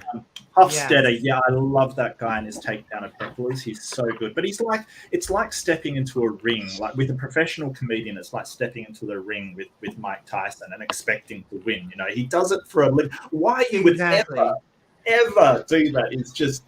And all that you have is that you have a comedian slinging off one after another, and then you, some schmuck, are just going, hey, no, you said, no one can hear you. That's great, fantastic, whatever you said. Speaking of that, can you hear me? There's my audio. Hear me? Testing. Okay. Yes, we can, and Yes, we should be even a little bit adjusted. I wasn't on camera because I was eating a Big Mac, and I'm totally not saying that to make you look jealous. Oh my god, no, I'm gonna eat chicken soon. We can barely hear you, Leo. I heard Big Mac in there somewhere. And I'm unfortunately addicted to Americana food. Like if I went to another country, I'd probably be in the one McDonald's. But it doesn't matter because I'm going to visit every country and every McDonald's in the world. That's right. This show is getting out of control. The product placement is just too much. Come on. And we're not even being sponsored by McDonald's. I know. Crave. Oh. Enjoy Coca-Cola. Exactly. And if you are looking out there, sponsors, thanks, Leo. Elon Musk said he's going to buy Coca-Cola just to put that one ingredient back. Yeah, Elon Musk. Now, Leo's drinking at the job. Hey. That's right. That's what you are when you're an atheist, Ralph. You get to drink on the job because this is our. You get to go on a Joe Rogan podcast and have a little fun. According to Sunflower, none of us have jobs. This is just what we do I was all day. going to bring that up. I was kind of making an accusation of nihilism for atheists, and I just want to cover this very briefly. That nihilism and atheism are not the same things. Nihilism is having no beliefs or any confidence in anything at all. It's sort of very, very belief absent kind of thing, like nothing means anything, it all amounts to nothing, whereas atheists do have strong beliefs in all number of things and value things just the same as anybody else. Just because they don't value a God proposition or have a belief in a God proposition doesn't make them nihilists. I think you're very confused, Sunflower. I'm sorry, mate, you just aren't. Well, we often get confused with nihilists that say once you believe in no God, why believe in anything at all? Why even live? No reason to exist. No. Oh, the spice is real, or maybe not. Oh, he's connecting, but we're about to get more sunflowery. The conversation is. Oh, he went back. He may have to reconnect, but come on, here we go. Yeah, sorry, Clockwork. And all right, we are Midnight Ranting. I think Clockwork wanted to say something. I think he's been pretty quiet, so maybe we should. No, I'm good. Okay, cool, mate. Sorry. Yeah, we're about to go. Either way, I was going to let you say it, or if not, if you want to wait and we can say it after Sunflower gets in, I want everyone here to say what's on their mind. Can I say something? Oh, we're about to actually add Sunflower, but and you never even got to ask your question, pseudonym. I'm so sorry. But I'm holding all mine till the end. Hold on just one more second. I know we said we will. I'll remember this time. Sunflower, we are Midnight Ranting on do we need good evidence for a God? I hope you are doing well, and what are your thoughts? Doing well. Thanks for having me. I guess I just what Mark had sort of said about no, it's not that we don't believe in anything. We believe in a lot of things. That this is I take issue with this, right? Because why then are you selectively skeptical of some things and not others, right? Like, for example, I could walk up to a person who's like an adopted kid and be like, oh, you believe your mom loves you? Oh, you believe your adopted mom loves you? Okay. Oh, wait a fucking Give me minute. some evidence. Wait. Don't interrupt me. Look, You're saying stupid shit. Don't go there because listen, don't go there with me, pal. Listen, I have an established legacy. Sunflower, please just stop, please, dude. Just continue. Please just continue. Just continue. He's like, my mom, she's my mom, and she loves me. And I go, really? Can you prove that? Can you prove that? And all of a sudden, we realize that all the same arguments that I applied to God, I could apply to convincing an adopted kid that his mom really love him. Wow, what have you now done in the world? You have flexed your skeptical nuts to do nothing but make people more miserable and depressed and confused. So, wow, good job, So, I guess, if this is your goal. But don't just act like you're like, I just don't believe in God. No, you're coming on the internet. You are explicitly going out of your way to like refute God. You're not just some bystander. If someone taps you on the shoulder and says, "Do you believe in God?" You're like, "No, I don't." But to each their own. No, you are making this part of your personality, your persona, your brand. Own it. Own it. Own it. Thank you very much, everyone. I would say I could speak for James and I when I would say we view ourselves as kind of evangelical, atheists, non-believers, skeptics. We don't think that, merchants of doubt. We don't think everyone who comes on this channel. I think most of us lean under agnostic for most of our things. You could say many of us drill down into atheism, and only a few of us, if actually do the non-theism claim. You actually find that kind of split in the atheistic community. So it's not that I disagree with you, but could I just say, and I know Clockwork Rex wants to say something, and I am going to remember pseudonym. I want to say something. It was my idea. But and Mark too. But I'm my sure thing everybody is, does. and everyone, we'll go round robin. But all at once. Oh, that's right, baby. No, that's a different kind of stream. That's a different stream You're entirely. trying to cope with it right now. You say, I smell half your copium. point. Everybody else can go first. But sunflower. Sunflower. It's definitely not copium. You're I smelling. smell burning plastic. What is It's that? not. It's not copium. It's something, but it's not copium. Somewhere. But I would just say, sweet savor. If James and I view religion as a superstition, and that there is a need and a replacement for a non-believer community, can you at least appreciate that in our heads we are doing not only the right thing, but actually trying to make our society better? Oh, Not yeah. superstition, Amy. Wait. That was a question directed at me. I have to respond. It was. If you actually were like genuine in that, of course not. You are the word vanity is like, you look at the dictionary, you'll picture of you, Amy. Stop it. Like, don't hold on a second. No one can really be stupid enough to think that this is like a channel of like selfless philanthropy. Like, of course, like every other entertainer on Earth, there's an air of vanity and like like this isn't something.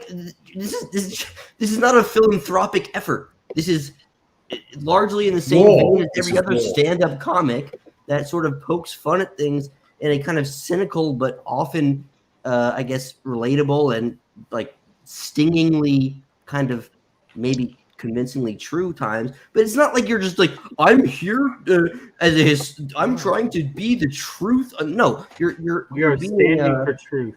I'm not a historian or an archaeologist. That's it's all part of very much Truth Crusaders, vanity and entertainment and comedy and poking fun, being cheeky. Don't act like this is some kind of charity everything effort. beyond That's vanity a lie. was a compliment. I would have You'd accepted be everything. lying. But the question was like, me and James just really are trying to help people in our journey toward truth. Don't lie. Don't lie. Can I just Don't correct lie. one thing? Not a lie, though.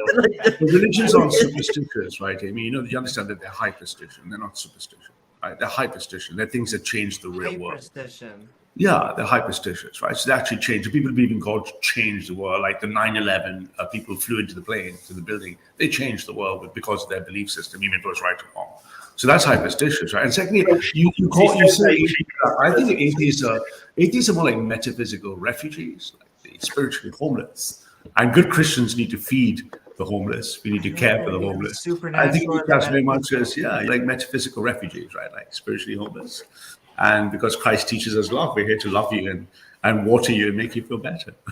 That's true. You're making us feel better. We can feel the love radiating. The idea that there's no vanity in this channel. I think I should respond to something. Well, and can I just I want to add one addendum, and then I'm going to hand the ball to Mark. You're a stand-up comedian. Sure. I mean, yes. But I would say I think it's a quest to like who you are on the inside and out. I think it's a journey. I finally like who I am on the outside. But then I would add the additional addendum that I like everyone else. I just think that humans are frigging awesome. And just because I enjoy things like cosmetics, which my joke has always been, I don't know why anyone does Photoshop. You can just go buy Revlon. Wait, that wasn't I wasn't talking about your physical appearance. I was talking about the nature of your content and that it's very much like you on the mic with the spotlight. You're cracking jokes and you're very good at it. And you're sort of like, making witty commentary, kind of witty, cynical commentary, not in the pursuit of the welfare of humanity, but because it's kind of entertaining and it's, oftentimes has a kind of like sort of stinging clarity in the way that other stand-up comics do. This isn't like some kind of like, we're going to save the world through like Amy and James's critique on the Bible. No, don't make it something it's not. We're going to reduce superstition by a little bit. If we can reduce the superstition by a little bit, so that will be good enough. It's clever. So first off, Sunflower, I gotta jump in, mate. You've spoken. Mark, I really feel like I have to respond. Mark, no, you're not involved in the conversation. You have to let me finish my sentence. Everybody's involved. No. This is a back and forth between me and Amy. Hold on, guys. Okay, this is ridiculous. Look, seriously. It's clever commentary in the same way that every other cynical, clever, funny commentary. I am going to answer that one more time, and then if you want Sunflower, you could bring it back to me after Mark has it. I just want to answer what I truly think all comedians do, and I will say and quote, paraphrase Norm Macdonald, which is that a comedian's job is to comfort the afflicted and afflict the comfortable. And I think if we could do that, I think we are doing our job. Yeah, and Christians aren't comfortable. Amy people that believe in God are less comfortable now. Sunflower, you've got to let other people. Okay, go ahead. Sorry, I didn't. Okay, I'm sorry. I was okay. So Amy doesn't just make jokes about God and religion. She makes jokes about everything. Some of them very self-deprecating. It's just unlike other people who may have a belief in God. She doesn't hold God to be sacred, so she doesn't see it as off limits at all. So you're sort of only seeing the jokes about God and not seeing the jokes about every other thing in the world that Amy is making. And yes, she's very good at what she does, but she doesn't consider God off limits. So when you other videos on our channel, Sunflower, you've got to let me speak. Stop interrupting. Let me speak. So when you say we're selectively skeptical of things, we're not. It's what it is that sometimes things are trivial. Like if somebody says, "Hey, I've got a new dog," you may be skeptical that they did, but it's trivial. You don't go up to somebody and say, "Hey, I dismiss your claim because you haven't proved that." Why would people lie about it? It's silly. Right, and just say, "Oh, you made the example of a child that says, I love, my mum loves me," so I'd go up and think, I might do if there is evidence, and it's not trivial. For instance, if that child has bruises and I think they may be bruised, I might actually look into why they are bruised and are falling down every other week. I might have evidence that would raise that skepticism in me. I wouldn't take it just as a given. And that child also may have better evidence than I do. I have to acknowledge that I may not be in a position where my skepticism can be backed up by evidence. So I wouldn't challenge that child because A, it's trivial, and B, they may have better evidence than I do. So that is why I wouldn't do that. Now, explicitly refuting God, that's not what we're doing. We are simply people that do not believe in God. We have created a community for people that do not believe in God, and religion does not have a monopoly on community. We are simply part of a community that all believes the same thing. And I personally honestly think society would be better off without religion. It's not to, that's what I believe. Now, you might not believe that I believe that, but I know what I believe a hell of a lot better than you do. So that's why we attack religion as you see it. It's because we don't feel it is I won't speak there, I speak for myself. I don't feel that religion is good for society. That's what I think. And I can... But would you base it on the overwhelming evidence Mark just got religious people give more in charity, religious people homeless, religious people... Sunflower, there are 8 other people here. That was a direct response to me. Oh, sorry. Was it not? Well, can we do like Sunflower and then let Ralph? Sure. But you can't say there's 8 other people and come just give a 4-minute, like a literal 4-minute direct response at me, and then when I respond, you go, "There's 8 other people." But it doesn't work like that, dude. What are you talking about? You know, I just couldn't hear anyone. Sunflower, go! So, and then Oh my God! Quit bitching about, dude. Stop bitching about the meta and make your fucking point. You're right. Fair enough.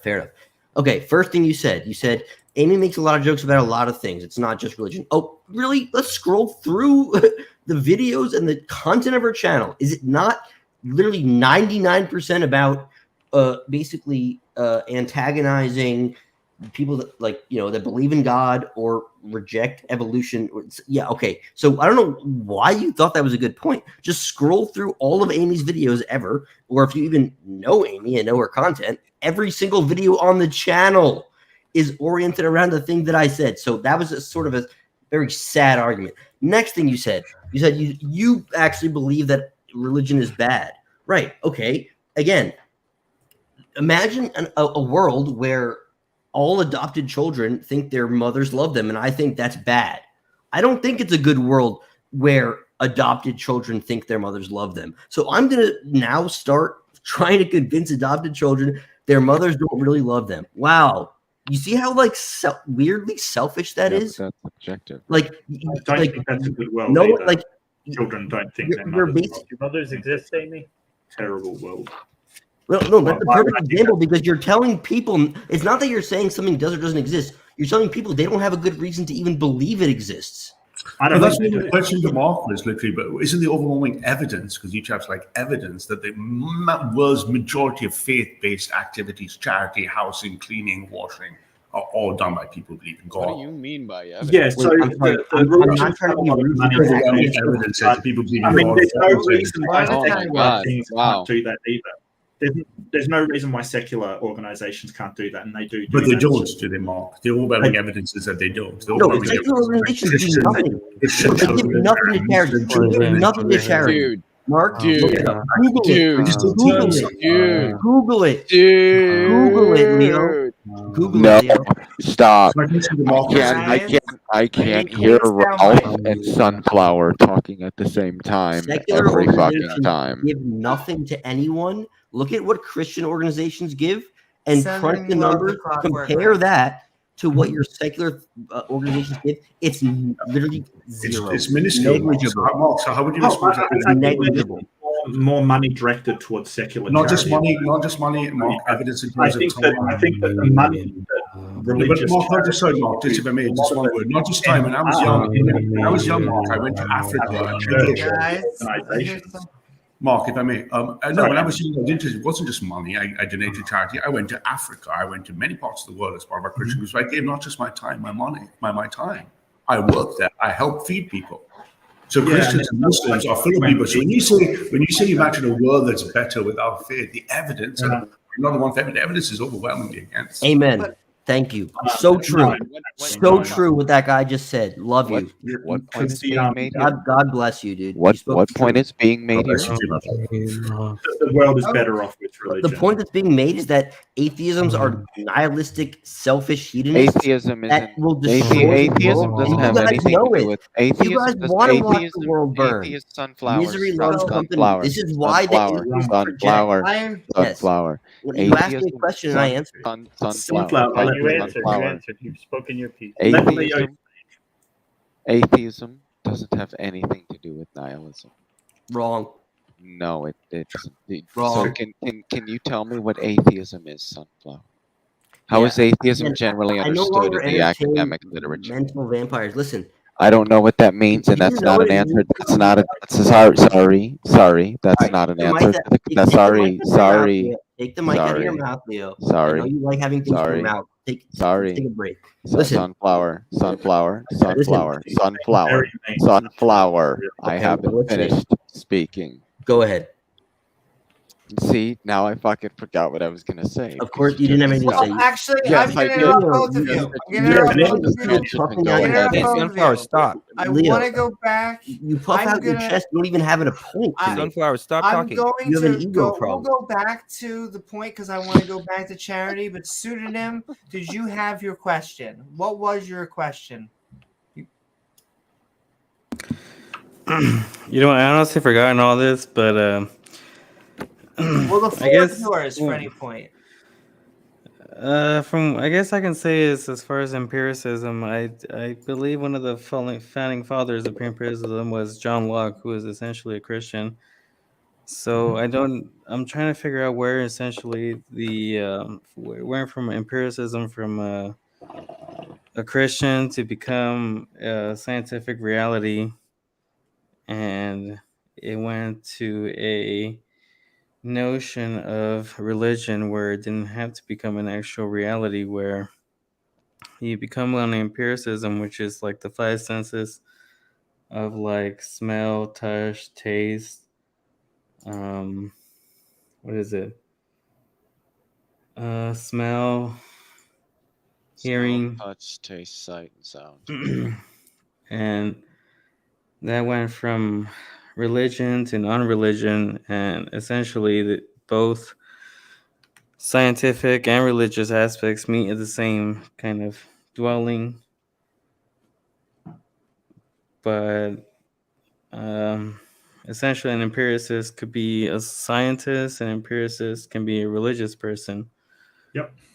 I think the only aspect there in between is that where it takes Amy's favorite subject as far as consciousness to be able to kind of verify that these five senses are reliable, to not just be necessarily just a given.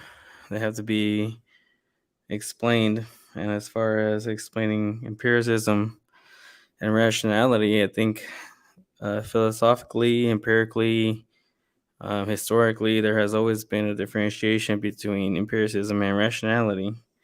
So you can't really say that they both intertwine like Mark does, but they have to differentiate at a certain point as far as maybe differentiating scientism or religion. But I know that nobody ever wants to probably meet both those contingencies. So that's pretty much my statement. I don't know if there's any comments.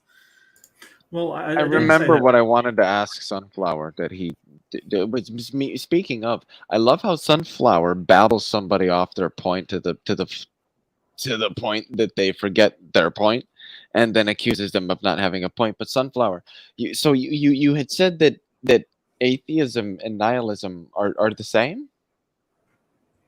Not the same. They're heavily correlated. In virtue of what? In virtue of if I may jump in, just if no, you may. I'm sorry, no offense. You may not jump in. This was a question direct. Thank you. No, I appreciate that, Leo. That's what whenever I try to do that, I get yelled at, right? Like when Mark had his thing, and then I responded, then some other guy. Go ahead and pitching Sunflower, please. No, well, it's important though. I would prefer you answer. Get more than enough time on our fine, but just remember, keep that in mind. Okay, yes. So how can I correlate nihilism and atheism? Well, easily, because first of all, let's go into what motivates people to even look into anything, right? Especially under the naturalistic worldview. I'm not understanding. I'm still talking. So under the naturalistic worldview, atheism and nihilism are. I'm still responding, Leo. It's going to be a roundabout answer. Yes. Go ahead, Sunflower. Are you guys like? Do you just not want to have? Do you not? You want to ask No, me? I want an answer, but I don't want giving you whatever an you're answer. telling me Yes, because it's yes. definitely not an answer. Okay, I'm giving you an answer. People pursue skeptical, alternative, rebellious beliefs because of antisocial behavior. Point blank. Period. What does any of this have to do with atheism or nihilism? Because it's antisocial. That's not. I don't even know what that means, dude. Social atheist. No, I'm not done. You may not. I'm no, Sunflower, stop. You made the claim that atheism and nihilism can be connected. I'm asking for the property or the properties shared between the two, such that belief that God does not exist is connected to belief that nothing matters. Yeah, they're both arrived at more often than not from antisocial behavior. In virtue of what?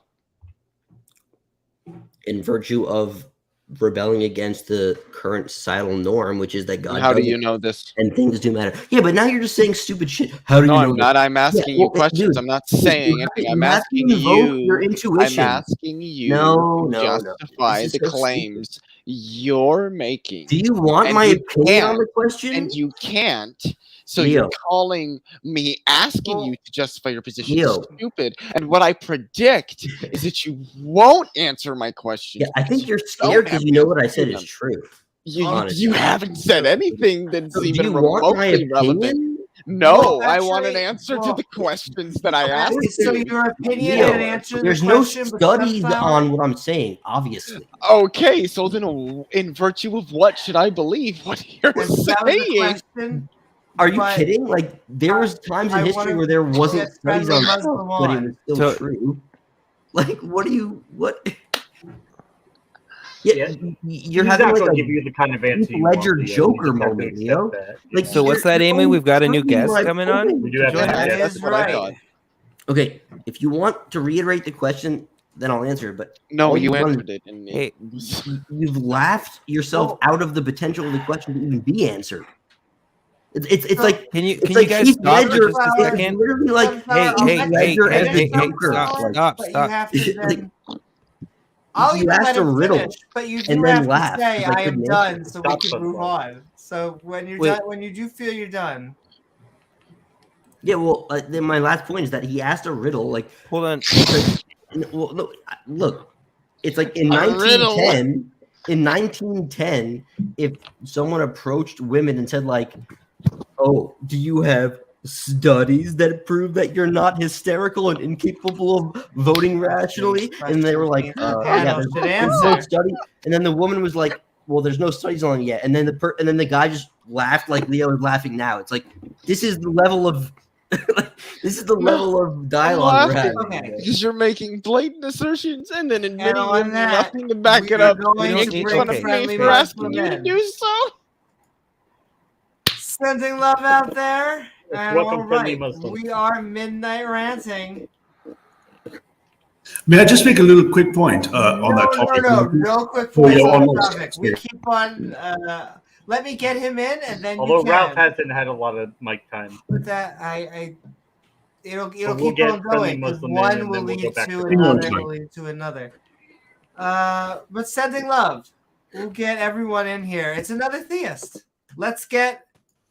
Friendly Muslim, welcome. We are Midnight Ranting on Do we need good evidence for God? Welcome aboard the panel, and what are your thoughts?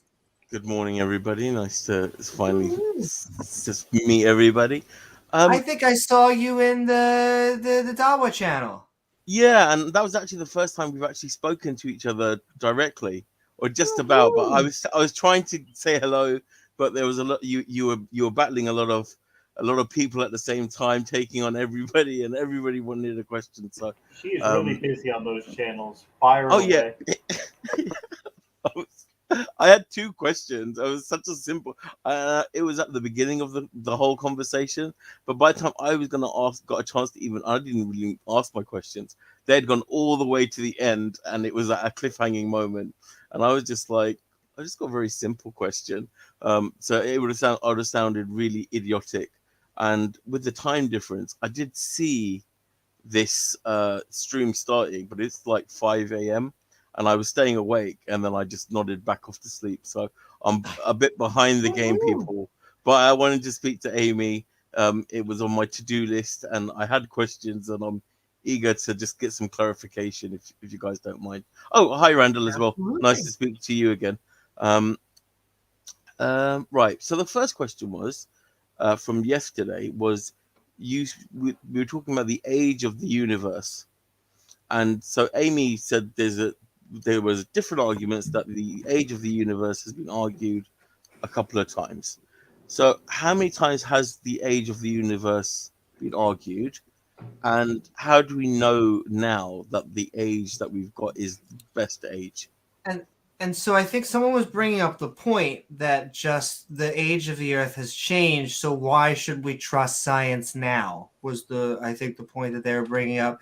And I would say we have better data, and we keep on getting better data, but the reason that we know that the universe is 3.7 billion years old is because 13 of the, did I say 3? 13.7 billion. Is that because we have the cosmic microwave background image, which is an early imprint of the Earth, and then we have That's really all you need to say. I mean, that's true. The cosmic microwave background does it. But then also Hubble's law kind of draws us to a singularity and things like that. Everything seems to be expanding. I know. I do think so too. And a lot of Muslims think so. That's what there were more old Earth creationists on there than I thought, but that's a good thing.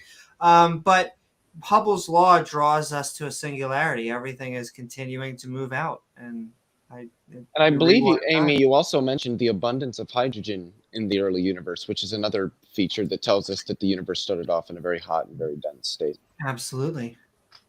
So is there anything further than that we could possibly access in terms of multi-universe layers? Well, in terms of like a hot, dense beginning to the universe, yeah, there's many other aspects that we could point to. So is it not infinite then, the universe? Are we have we got a limit at the moment, or have we been unlimitedly been able to measure it? What I don't know how you mean. As in space and time, are we at a point where science has reached a certain limit and it would get better, where we've got further explanations? I mean, in terms of scale, yes, there's a level at which we don't have the energy levels. We can't approach the energy levels to probe reality any more deeply than what we currently have. And in fact, I think it was just a couple of weeks ago that the Large Hadron Collider at CERN turned back on after a 3-year down period and is now running at like 6 or 7 TeV, something like that. It's running at a higher energy level than it was before. And one of the first results that was seen from something like that, I think, was the whole thing with the mass of the, what was it, the muon, I think, being slightly off from what was predicted, such that we think there could be some extra things in the standard model that we don't already understand, which we're almost certain that there probably is. I mean, yeah, these are things that are quite well understood by human beings. Okay. So is there a chance that there are other civilizations more advanced than us at the moment? Is it possible? Absolutely. Is it probable? I think it would depend on your priors. But we have one example, and the universe doesn't seem to make a lot of ones. It seems to be a lot of multiplying. insert your calculation for Drake's equation now. Yeah. Drake's I mean, equation isn't real science. It I know. definitely seems plausible, but we can't say that. I mean, who knows? Sure. Okay, so if we think that God, again, I'm not arguing at this moment. This is a searching mission. This isn't I don't feel like I'm anyway in the range of arguing like contingency arguments and things like that. So it's just a seeking of knowledge and a different understanding. So if we're comparing an infinite being or an entity that we may not be able to see, are we limited by what frequency or what density we're able to see certain things? Are we seeing everything that's in space at the moment? Are we seeing everything that's... So, for example, have we been able to really look into a black hole? Well, no, but in terms of like the scale out which we can see is going to be given by our light cone. So if you could just like put yourself in space-time, and then from where you're at, if you could take your position in space-time and make it sort of like a dot or a point, and then you would get what's called a light cone is if you could take the speed of light outward in every direction from where you're at, the furthest that you're going to be able to see is your light cone. So at least I think the light cone of the universe is, I think it's 13.8 billion years. Is there other theories to the start of the universe other than the Big Bang theory? Well, the Big Bang isn't really a theory of the start of the universe. The whole idea of a start of the universe isn't something cosmologists are going to say is probably a thing. It's an expansion event. The leading model right now is called the lambda CDM model, and this includes the hot Big Bang. This includes dark matter and dark energy present in both lambda, which represents dark energy, and CDM, which means cold dark matter. And then in inflationary cosmology as well. And inflation is the furthest back, or rather the very split second end of inflation is the furthest back that we're currently capable of making any sort of meaningful theoretical observations. Okay. All right, that's a good And I will say, guys, we have about 15 more minutes left for the back and forth before we go into outros. So we are looking or talking or even midnight ranting on do we need good evidence. I had a quick question for Friendly Wisdom at the back of his questions. Anyway, Assalamu alaikum, and trust you're having a good Ramadan. Were you asking that question? I'm a Christian, by the way. Were you asking that question because you believe, you also think that maybe there are multiple explanations for the universe, or is that the reason for your question? I was curious what your line of inquiry was. Yeah, because I saw that there was one where the universe expands out and then contracts in and expands out and contracts in. There was that. I mean, I'm not. To be honest, I just woke up, saw the stream, wanted to jump on, so I haven't had there's nothing really. I'm not functioning at all cylinders. But I've seen that there's like 7 different theories, and I may be wrong, on the universe and how. There's a number of different models on the origin of the universe. The vast majority of which probably aren't going to be taken that seriously by most cosmologists, at least with respect to like what they're using when they're doing actual experiments in the field. Obviously, physicists, cosmologists toy with models all the time to see what they can tease out of them and where they can lead us, and what we can learn from them. But with respect to any models that would be sort of, I guess you could say, effectively complete with respect to the very, very early universe and quantum gravity, we don't have that right now. And the models that we currently have, we can toy with, but they're not really that meaningful. String theory is useless, and when I say that it's useless, I mean when physicists are actually running their models, they're not really using string theory or loop quantum gravity. They're not. These are just things that they're not using. We don't have an accurate model for describing reality at these energy scales yet, and until we get one, we won't know. Is the universe oscillating? Probably not.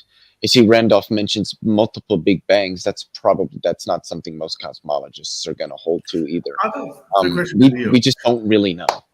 A quick question: do you think the current standard model? I don't really track physics very often, but do you think the current standard model needs a rewrite? Do you think when it finally the breakthrough occurs, standard model of elementary particles or the standard model of cosmology?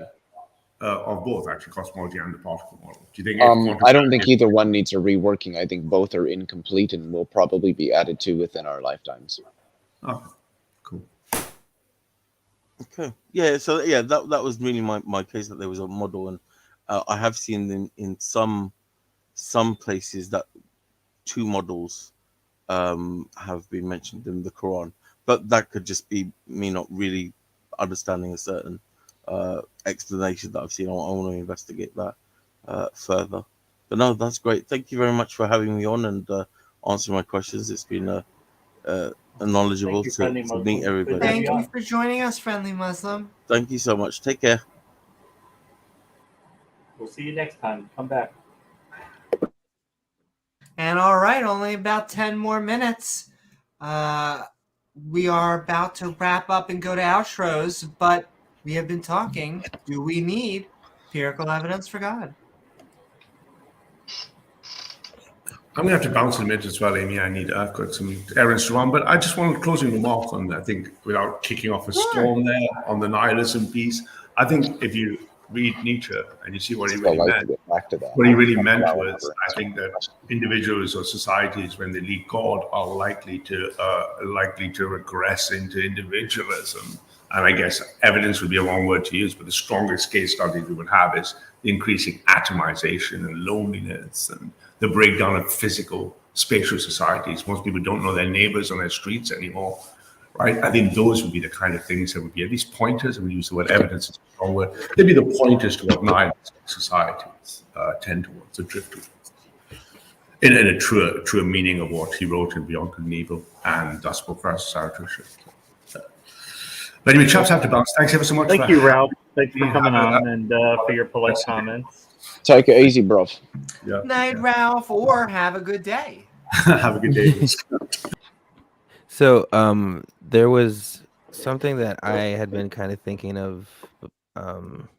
It goes back to this whole empiricism thing and the whole empirical evidence. I was trying to think about, like, what other types of evidence is there besides empirical evidence? Sure. Deductive argumentation, inductive argumentation, probabilistic argumentation. Well, so I guess a lot of that would be like conceptual evidence. It would just be argumentative. And again, not everybody does or has to take to this, but for me particularly, evidence is just that which confers justification for accepting the truth of some proposition. So evidence can be an argument. Evidence can be, empirically received data. I mean, evidence can be that which confers justification for accepting the truth of some proposition. Well, but kind of like what I was saying earlier, in order for, I think, arguments to demonstrate the truth of something, they're not only they have to be valid, but their premises have to be sound. Mm-hmm. And in order for that to demonstrate the soundness of the premises, don't you need to do that empirically? That would depend on the referent of the premises. Unless they're analytic or they're, about concepts. Because then when you have a conceptual evidence, that's only evidence of concepts. That's not evidence of something that's existent in the actual world. Well, I mean, if I were to say premise 1, all bachelors are unmarried men.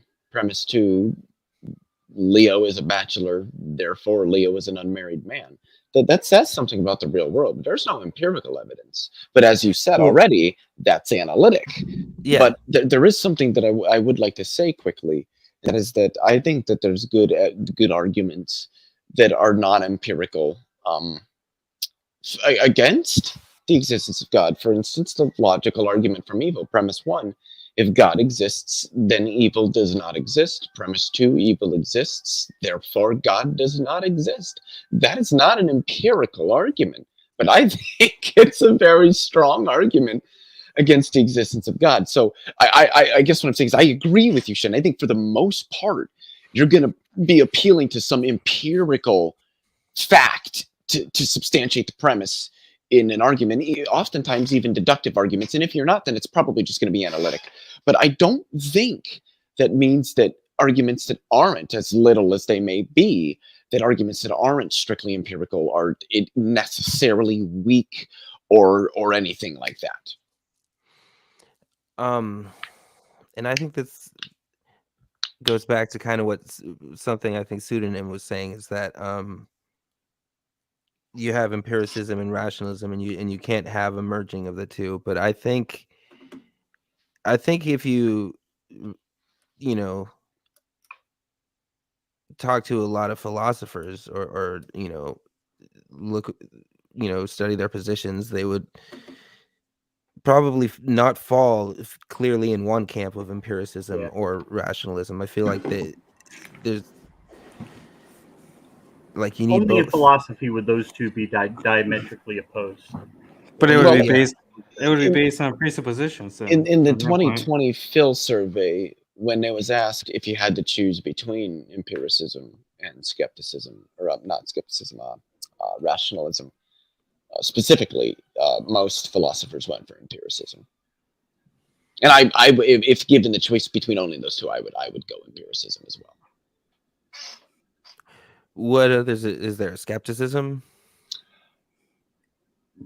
I don't know. I think skepticism. See, the thing when it comes specifically empiricism and rationalism, I would say that I'm neither. I just take to a little bit more of a nuanced epistemological approach. They're both really good.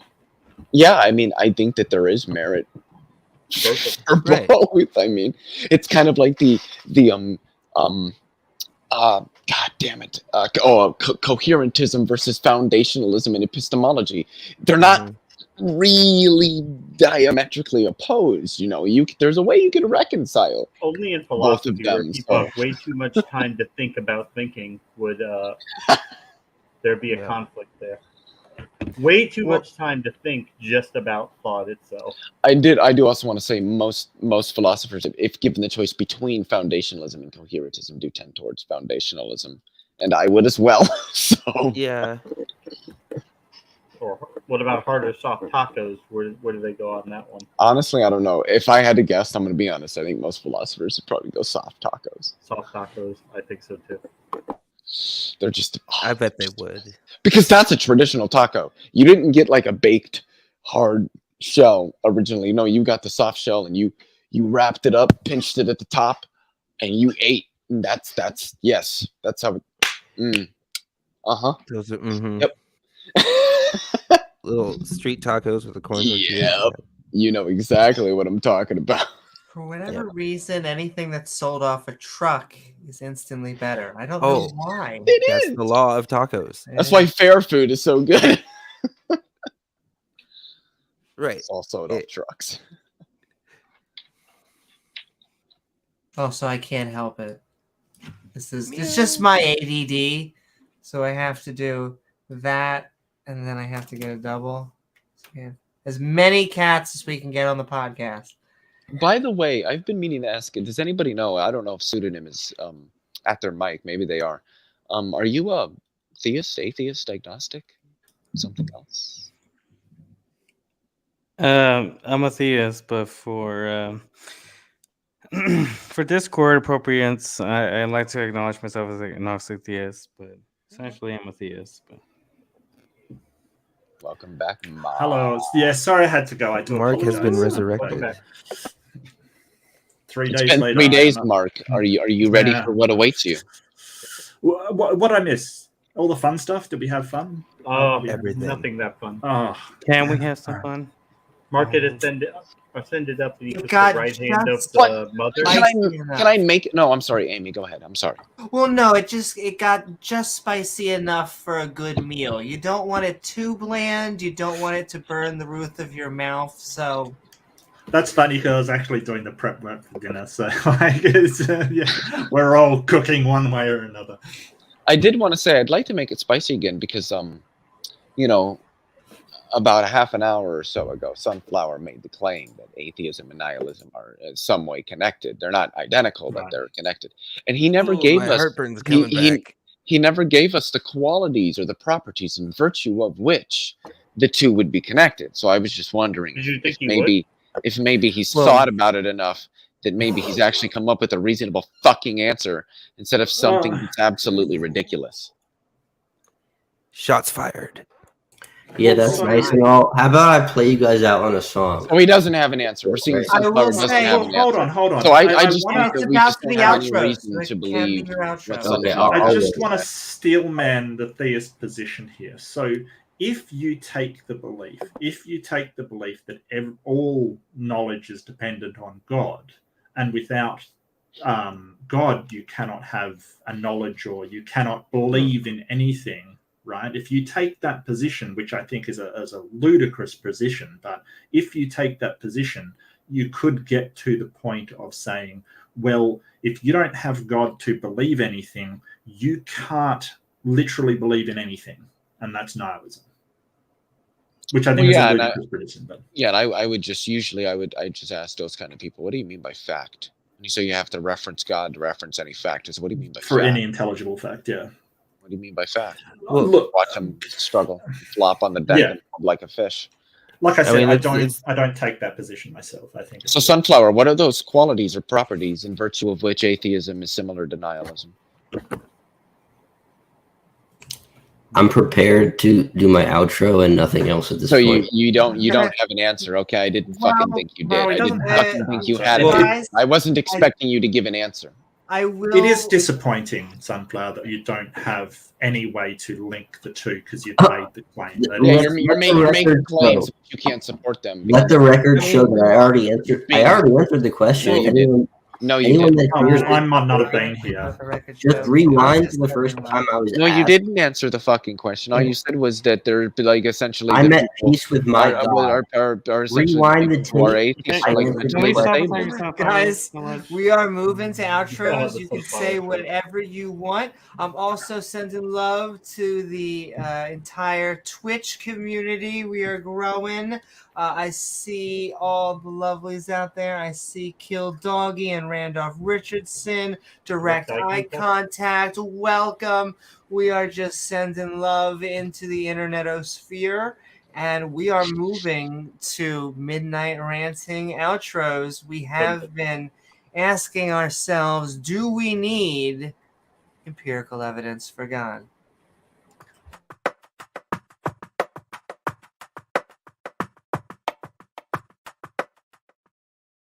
All right, we're going doorknob hit. We're moving here. What is up, Sunflower? We have been Midnight Ranting. We have, in fact, been looking to answer the burning desire question, do we need empirical evidence for God? Hope you had a fun time. And of course, what are your final thoughts? I had a great time, had a fun time, had a beautiful time. Thank you so much for letting me on your platform. And in my in the same vein as of late that I've been exercising, I will play a brief melody for you all as I depart, and it goes like this. If you walk away, I'll walk away. First tell me which road you will take. Don't want to risk our paths crossing someday. So you walk that way, I'll walk this way. And the future hangs over our heads. Mark, is this an actual And it song? moves with each current event. Because Till it falls all around like a cold, steady rain. It is. It's Bright Eyes and Locked Yeah, we Landlocked should Blues. probably stop. Yeah, this could get copyrighted. Is this, he says, A liquid cure. Is it copyright or is his own song? It's a real song, so. It'll pass away. I mean, he's not doing bad, but still. Sleep. It's copyrighted. It's Bright Eyes Landlocked Blues. If is he's what it playing is. it himself and it's not a recording, then it's fine. Thank you so much. That's all I got, guys. Good night. Hope you enjoyed.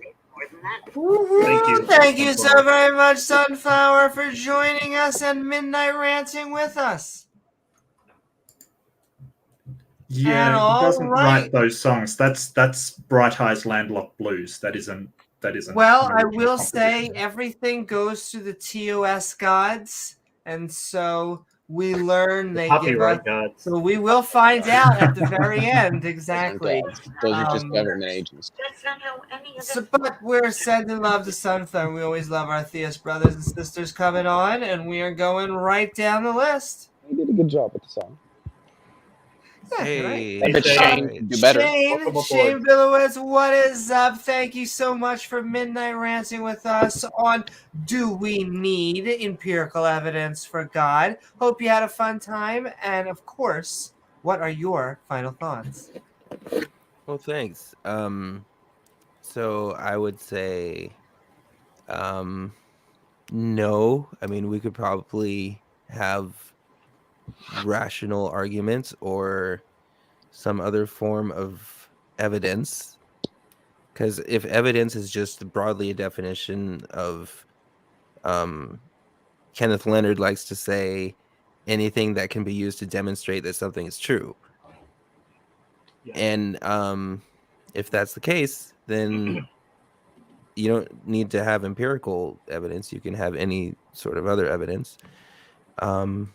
I don't think there is any, or any that is convincing, or that warrants, or that justification for belief in the claim. Other thing is I know things got a little spicy. I feel like I kind of got a little frustrated, and I kind of got into dad mode. I have a 7-year-old and an 18-month-old, and I felt, I don't know, kind of like I was trying to, hey, you stop that, stop, Not at all. I think I am too easy sometimes. James has to step in, and I always appreciate it when sometimes you need a little bit of order. Okay. Well, yeah, thanks again for having me on, and thanks to everybody else. It was a nice discussion. I appreciate it. That's so funny. I'm looking at chat. Doorknob's head is like, all right, it's Shane's turn. But actually, what we want to do Shane, whip out a song.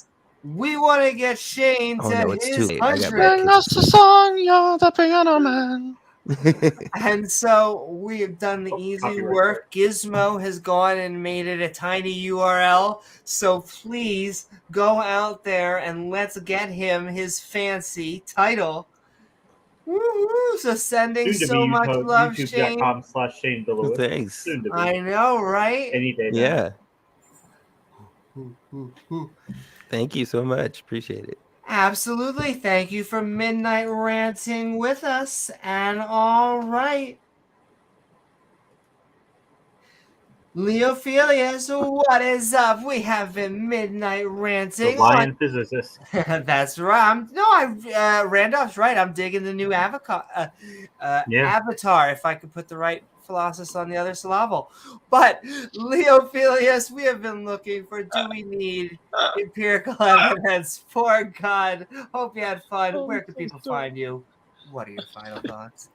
Yeah, I'd just like to outline a very important point that I asked Sunflower.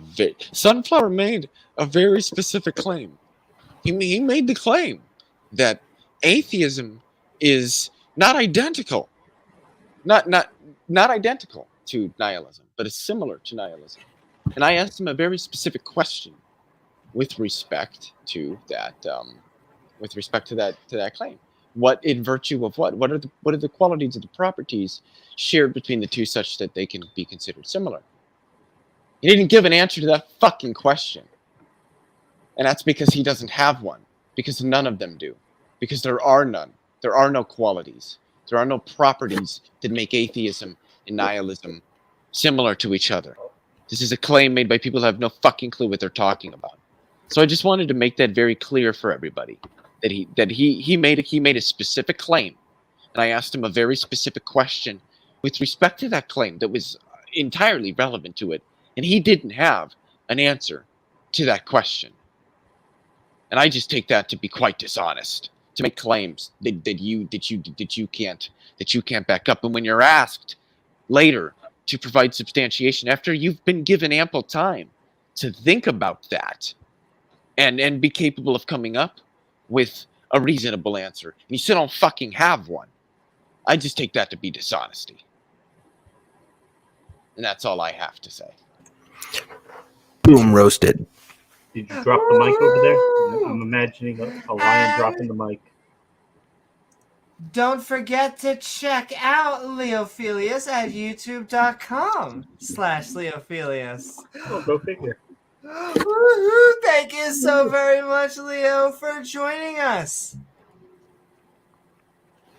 And all right, we are moving right down the list. Actually, don't forget to also check out Leo on Modern Day Debate and also on here on Debate Me Bra. Woohoo! You got to get me in touch with Stuart Nettle. That would be amazing. I want to debate him on the problem of evil. I really want to debate him on the problem of evil. That would be a nightmare for him. That sounds like a good debate to me. And all right, thank you, Leo. That would be a nightmare for Stuart. Who may be the next Marvel character or villain coming up. Spoiler. What? Stuart? How could I? No, nightmare. I couldn't. I had to get geeky. Or Stuart. I thought you were talking about Stuart. No. I was getting It's good. Marvel Nightmares of Marvel. I was geeking out. I can't help myself. But Look, guys, it's Bible Man. Bible Man. Oh, that makes me want to make a series. But Pseudonym, I hope you're doing. He makes bread out of air. It's a miracle. I just imagine the fish going pew pew pew pew pew pew right out of the hands. Oh, Yeah. But Pseudonym, we have a Midnight Ranting on.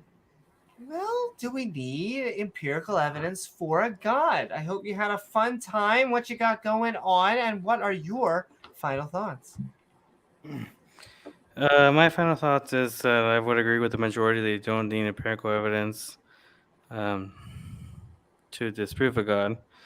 But the god is kind of a given, so that's awesome because it almost makes it seem like even for the atheists, that God would have to exist. But aside from that, What?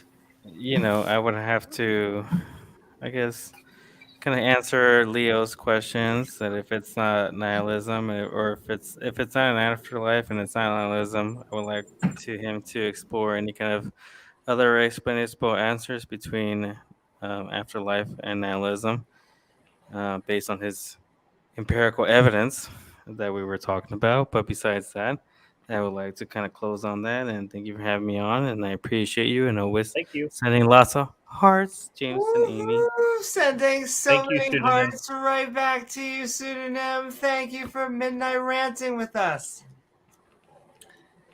And all right, we just got Nick missed the party. This would be a good episode for him.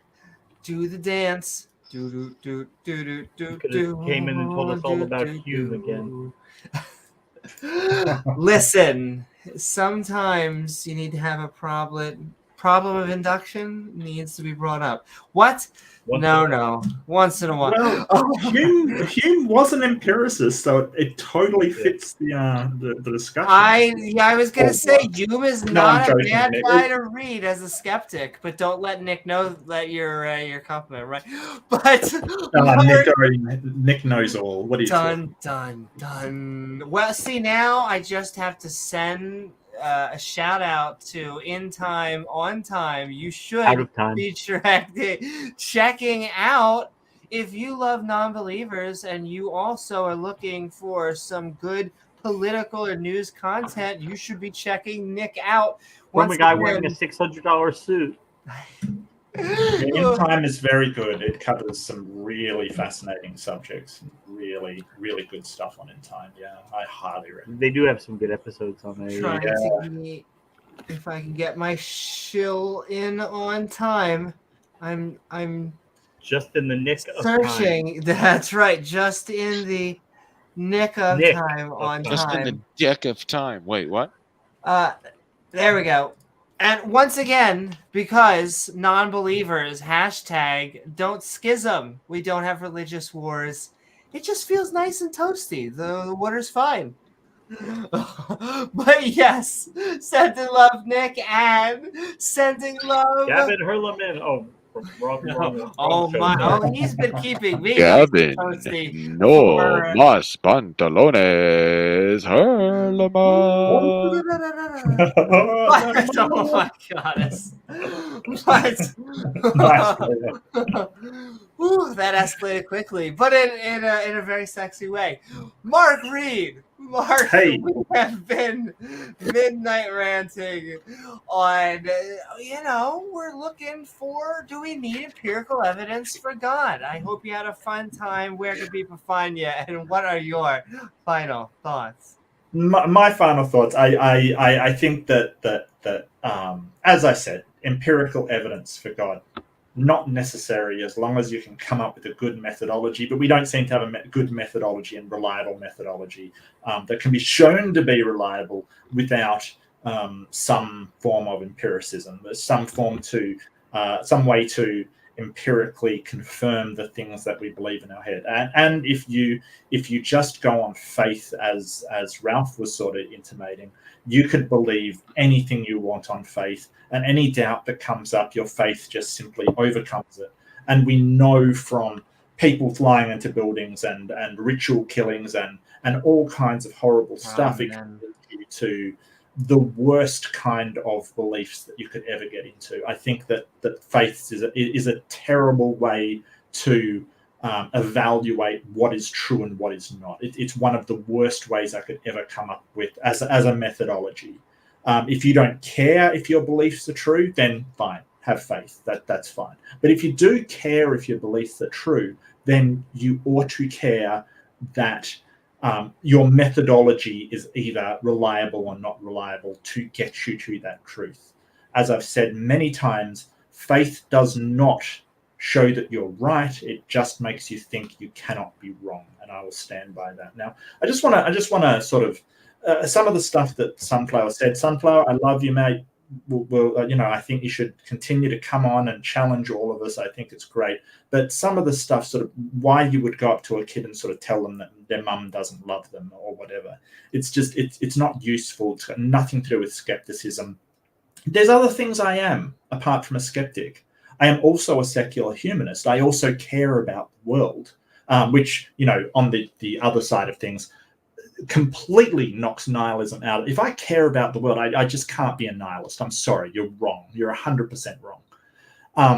And telling people certain things and taking up causes, being skeptical, is not good for the world. Like telling a kid that their mum, that's not good for the world. Why you would ever do that if you care about the world is beyond me. I think that you're projecting a lot onto people, like their beliefs and what they would do and the actions they would take, and I don't think it's right, mate. I just don't. I think it's very, very wrong to do that. I love this community. I'm here because it's such a nice community that I feel welcome. Everyone is welcome. It's open. It's inclusive. It is a community of skeptics and atheists. And I'm really sorry, but you don't get to say you're not allowed to have a community or joke about what you want or talk about what you want or give your honest beliefs because I don't like it. I'm really sorry, but that's just not the case, Sunflower. Or anybody else who thinks that we shouldn't be talking about God. I talk about it because I enjoy talking about it, and I enjoy interacting with people whose opinions differ. But at the end of the day, this is a community of non-believers, and that's okay. We can have communities of non-believers, and we can have communities of believers who think we're wrong. That's okay too. I don't mind. I just don't know why we're not allowed to have the same fellowship and camaraderie and love between, people that religion is. Why is that supposed to be the purview of religion and we're not allowed to touch it? It's beyond me. I've never heard of a good answer. We're not doing anything wrong. We're not doing anything harmful. We are simply being a community, enjoying one another's company and sort of being a society. This is what humans do. So sorry if you have a problem with it. It's your problem. I'm sorry, mate. It's just your problem. Nothing to do with us. And I love you all. Love the community. I love being here. So thank you so much for having me on. I really had a blast. I'm sorry I had to leave. I totally forgot that I was doing dinner. So No, not at all. Life happens, Yeah, man, definitely does. I hear you, buddy. But yeah, yeah, thank you. I really had a blast. This was a really interesting conversation. I wish Beamsy had stayed on. He said, "Oh, worry about being too deep." I love the deep conversations. I love it when it gets into that. People giving different opinions and I think Leo and I disagreed slightly, but we came to some. I love that kind of conversation. Came together. Oh, we always come together, mate. I'm very, very generous like that. We even Sunflower and I'm sure there's things that Sunflower and I would agree on. But the problem is he keeps telling me that I don't care about the things that I do, and I don't believe the things that I believe. He's saying that you do care, so that's a cognitive dissonance because you shouldn't care because you're an atheist. Well, That if I was a proves his nihilist, point. I wouldn't care. I would not care about the things that I care about, and I do care about Sunflower. I do care about all of you out there. I care because not only am I a skeptic, I'm a secular humanist. So I care about humans. I care about the way human society is going. I care about individual humans.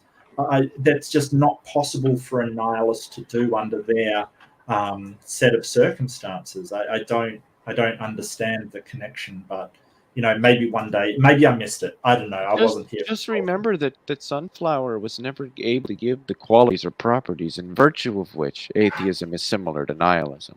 I just want everybody to remember that point. Yeah, I think he said something in the chat about them both being destructive to society or something like that. I don't Which is a see further claim and not evidence that he can't Right, substantiate, and that he admitted when I pressed him on it in the stream he didn't have any evidence for, and I asked him why I should believe it, and he couldn't give an answer to that either because he's dishonest.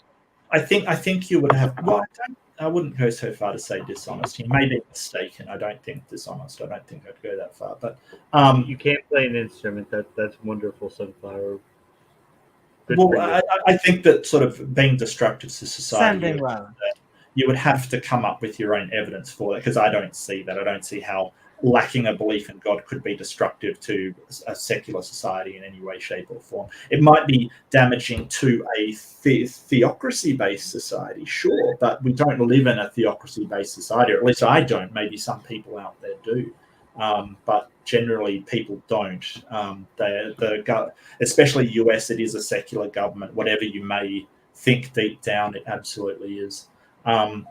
Yeah, I don't understand that. I still don't get the connection. But I'll leave it there. Thank you so much for having me on. Thanks to Clockwork and Beamsy and Ralph. I really enjoyed talking to Ralph, so thank you very much. Pseudonym, always good to see you. Shane, absolutely fantastic to see you, mate. Leo, wonderful as always. I love your picture too. Just a lion doing like differential equations on the blackboard is just perfect. Tensor calculus, as Leo wants to do. Yeah, it's absolutely perfect. And Sunflower, always good to see. I really hope that you can sort of, understand where we're coming from and sort of accept it rather than sort of say, hey, we're, not being honest about our positions. Because I don't know, I can't convince you that I am, but I honestly am. I'm being honest. And do you know who we love? We love Mark Reed because just like Shane, we need to get Mark his 100 so he can get that sexy title. Yeah, I need a title. I can't continue like this, guys. Help me out. I'm sorry. And do like and subscribe. The show Amy is wonderful. There's always great conversations. Do hit that notification so it does come up and you can join us. Come on if you disagree. I try to be as accommodating as possible. Everybody here does. I'd love to hear from you. So thank you so much, Amy and James. Thank you so much for it. Wonderful to talk to you. Absolutely wonderful to have you Midnight Ranting with us. The more you disagree, just go ahead and send that a big fat super chat just to let us know how much you really disagree. Exactly. The more you disagree, the bigger the super chat, I believe. That's how it works. They really pierce right into our core. And we don't have. Is that you, Shane? Pop it up, Amy. Drumming away. Maybe. Oh my! Hey, wait, can I say something really quickly? Sure. Hell yeah.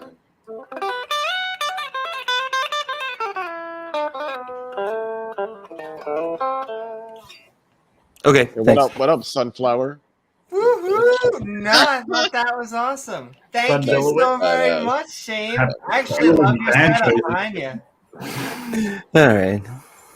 And all right, we are handing it over to the co-pilot, James W.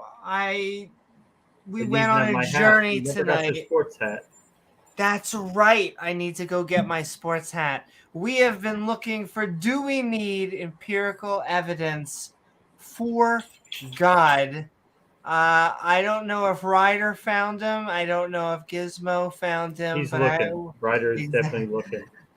What do you think? Empirical evidence for God? Well, like everybody said, it's not the only evidence that exists, but I certainly think it's the gold standard. What I really wanted to ask the theist tonight was, what else outside the purview of religion do you use faith as a tool to determine what you believe about the world? What else? You know, I've told Ralph before that the way he describes it is that he just makes an arbitrary choice just to believe something because he just makes that arbitrary choice. I would just say, why? Why have Christians for 2,000 years just made that choice to believe something because they just choose to believe it? But what else outside the purview of religion do you use faith or simply choosing to believe something because you just choose to believe it as a means of determining your worldview? I don't think they do it with anything else. Everything else, they always use rationalism, empiricism. They use forms of logic, forms of reason, things that make sense in the world. And only when it comes to religion do they depart from that and they go off into this never never land where anything is possible and you just believe things because you just do and because they can't be disproven. What else do you believe just because it can't be disproven? You can conjure up any manner of non-falsifiable things, but again, which of those would you actively choose to believe in outside of religion? I would venture to say nothing. But thanks everybody for coming on this journey with us. It is 4 a.m. We got 30 people watching. Thank you so much. And we will be back later in the week for another show. I blab long enough, so Amy's got something to show y'all. Woo-hoo! Thank you so very much, James. That's right. I just want to remind everyone to go local team, who I've been rooting for ever since I was young. And the Dolphins made one pick today. Stay tuned. We've got 3 picks coming up tomorrow. They're late picks, but we'll make the most of them. Sports ball! Go! Sports ball! Dolphins made some interesting trades this offseason. Oh, yes, they did. That's true. I'm watching They baseball certainly right did. now, so I don't know what's going on outside of that. What's that? I don't have a clue, mate. The Miami Dolphins, Mark Reed, the premier team of the NFL. I've always been a fan of men in tight outfits running around the field tackling each muscular other. men, yeah. I'm watching baseball Amy right now. I don't know she who could join in on the fun. I don't know who pays attention to football in freaking like May, June, and July, and August and shit. But like, Aren't they they opened up a new season or something? yeah, good for them. Baseball's still better. Something happened from the baseball's better. foosball. I love baseball too. I don't have my Atlanta Braves hat on, but I'll get it next time. Atlanta Braves. Atlanta Braves. And I hope that you all had a fun time on this episode. I sure as hell did. Go STL. What I really like about the local team is they've just always been an underdog. I can't help it. Always. I root for the underdog. But yes, I hope you had a good time on this episode of Midnight Ranting. Do we need empirical evidence for God? Where tonight we ask whether we need empirical data for a deity. For a verifiably good time. I do, however, want to thank my co-host James W. There's your bell. You could feel the gears just running. Ding. Ding! Sending love to Peter. YouTube.com/gonna go for it. We can't shill enough. Go to youtube.com/Randolph Richardson. That's LF. Even if the spell check tells you otherwise, he's about to running a great stream that is pinned in chat.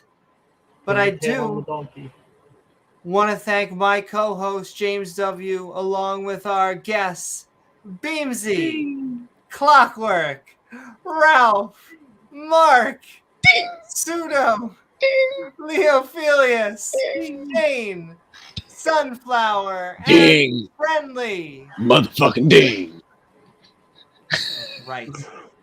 We ding around here. We ding and we dong. Oh my, now you're talking my language. Yeah. Much Wishling like and wish long. Well, everyone was trying to get into Now that. you're talking That's, English language. Oh my, someone would say it was a Socratic gangbang. What are we doing? Late night. How are we doing? That's in the after show. That is exactly in Should we calculate the area under some curves or what? Oh my, that's right. Worrying about the x-axis, if you know what I mean. Having flashbacks to dick math. Can we calculate The washer method. Remember that, You know what I'm Leo? The number of 15-foot whale dicks light will travel in a second. Yeah, it's what was it, 45 million? Something like that. Something crazy. 45 million 15-foot whale dicks. That's the speed of light. Speed of light is equal to 45 million 45 or 15-foot whale dicks. In the unit of the Hoven. Yeah, let's just call a whale dick a hoven. The speed of light is 45 million hovens per second. Cat, he's flipping himself. He's Gizmo's busy. But we got Penelope here. Penelope. We support all kitties. Oh my. Who's Penelope? Is that the cat there and Amy? Okay. We have Penelope here and we have Moonlight over Amy, here. can you put your headphones on your cat just really quickly so I can meow at them? I do not think that they will like it, but we're going to do a science experiment. Penelope, this is Leophilius. Meow. Meow. Meow. They were interested a little bit, but then the food. Then the food. Yeah, you can't beat food. Can't beat food. And I will continue to say we want to fit as many cats, dogs, hamsters as we can to this podcast. I guess you could say I did something of a cat call. Ooh. All right, you could all Watch leave out, now. Amy. I'm turning into a Peter. For your job. Oh no, we welcome that is actually a random trick, I tip your think. waitress. That's a Randolph and a Peter joke. Right. That's a Yeah. Love you, Randolph. Where's And we Randolph? love Everybody that. loves Randolph. It's hard not to. And Randolph. He's Randolph. Canadian. No, I really do. I Canadian. could not commend. I think it may even happen tonight. I'll send it one last time, but we What's have that? been trying to get affiliated with Twitch. It has been consistently over 6 and 7. I feel bad. I feel like I may All have night? scared some guy away from just saying hi. I'm just saying hi. But we've had a good amount, and we're just trying to have 3 consistently to get affiliated. Then you need 75 to get a partner. We'll That'll worry be a about while. that later. We're working on that. Yeah, exactly. We are farmers. That's right, Randolph. We got double. No, we. I don't. We are. We know it all because we've seen it all. Well, Amy has, definitely. Omnipresent, omniscient. We're Once you've seen going Gavin to Patton, still. you've seen it all, mate. You've the seen one- everything. Think of that. Wait, say that again. Once you've seen Gavin Pantless, you've seen it all. Oh my, Gavin, you hear that? I will never fucking Oh. forget that, dude. I will never forget that. Neither will he if we keep. Did you remove the crotches on all his pants? Then? Oh my! Of course I did. Oh, Is there any other way? Newman pants. I did have a quick No question crack. for Shane, if I may. Shane, are Oh you my. a Canadian or an American? I'm an American. Okay. Well, my wife told me I have to work on my Ocker accent because everyone keeps thinking I'm English. So I've got to talk more Australian. Well, I will say, Sound and I Australian to me. love Americans, but never overestimate an American for their ability to not understand anything that is outside the I Oh, I like come on, Mark. kind Where's of your like-ish jar of American. Vegemite? Not But really. I love all of us. No matter you where got a you jar are, handy? I love you. I don't actually. I do eat Vegemite. I just don't have it in Work the on house. your Australian bona fides. I don't like yeah. any Americans. I don't like any British people either, except like maybe one. Well, I love everyone, and unless we got hold on, we got 5 seconds to get empirical data of God. All right. Oh, inviting all gods. God, we're inviting you. This isn't going Yahweh. to involve knocking on We our don't even have teeth. Donald here, but Cthulhu. we can still invite all gods. Is this supposed to be like an electric chair thing? Because if it is, you might have to turn it up because I'm not feeling it. He still has my favorite joke, which is all right. We're about to do a test. God, The emergency if you're God there, system. may he strike the audience dead. See, you're alive. You're fine. Okay. We'll do the real. God, if you're real, may he strike the panel dead. Little Here to interjection. stand once you And hold I a can't Bowie knife. see Mark. out of my one eye. Oh. It's bad. 1 out of 6. I mean, that's Then Leo rose from the dead. That's a pretty good ratio. We're doing good, right? Mark, you know. Doorknob Head is mostly alive. So. All right. I think at that we have verified and we can move on. I hope you all did have a good time on About this them Midnight dolphins. Ranting. Do we need empirical evidence for God? I want to continue to thank all of our panel and Patreon. people, as well as everyone in chat, our awesome mods who make this stream so great. And of course, lovely viewers like you who make this channel even possible. If you enjoy the show, please don't forget to like, follow, or subscribe, because then you gain access to that bell icon, which when set to all will send you reminders to see our premieres or join our live streams. What's up, interwebs? We're all spiritually dead. Or hey, Hey, why not sunflower. leave a comment once the video's done? After the show, we will be heading over to the Skeptic and Ranting Discord server, the link of which is in the description below. Pat will be there. Lastly, if you'd like to help us make even more content, woo, what's up, Pat? I'm sending so much love. He was funny in chat tonight. Oh, he's gonna be on Discord. He's putting out the word. He's saying, all right, well, and I'll repin it in there. Sending love. Go check out Sounds the like random Pat's got that I something to have say. put in there. Oh, he Say what sounds you like he need to does. say. Say what you need. But Sorry, I like John Mayer.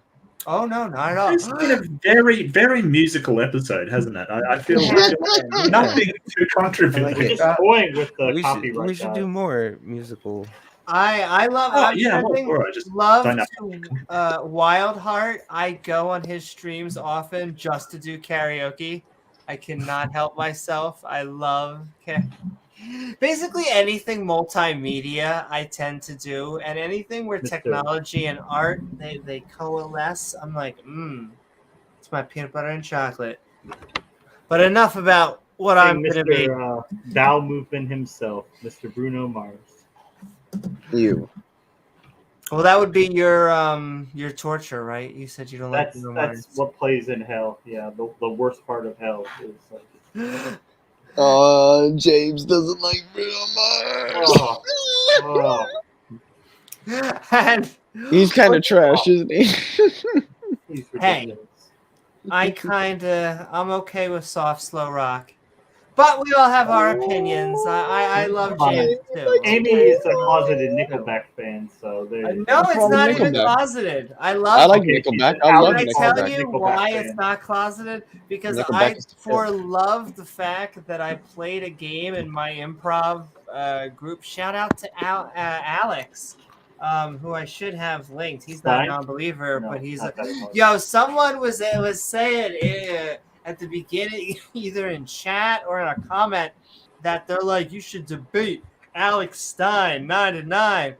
I have actually met Alex Stein 99, which was an interesting. But all of the people that have like these accentuated profiles, they were at least very nice. Had breakfast. Do you know what Alex Stein did tonight, Amy? You know what he was up to? He was at No, I do not. an LGBT rally dressed as a trans woman.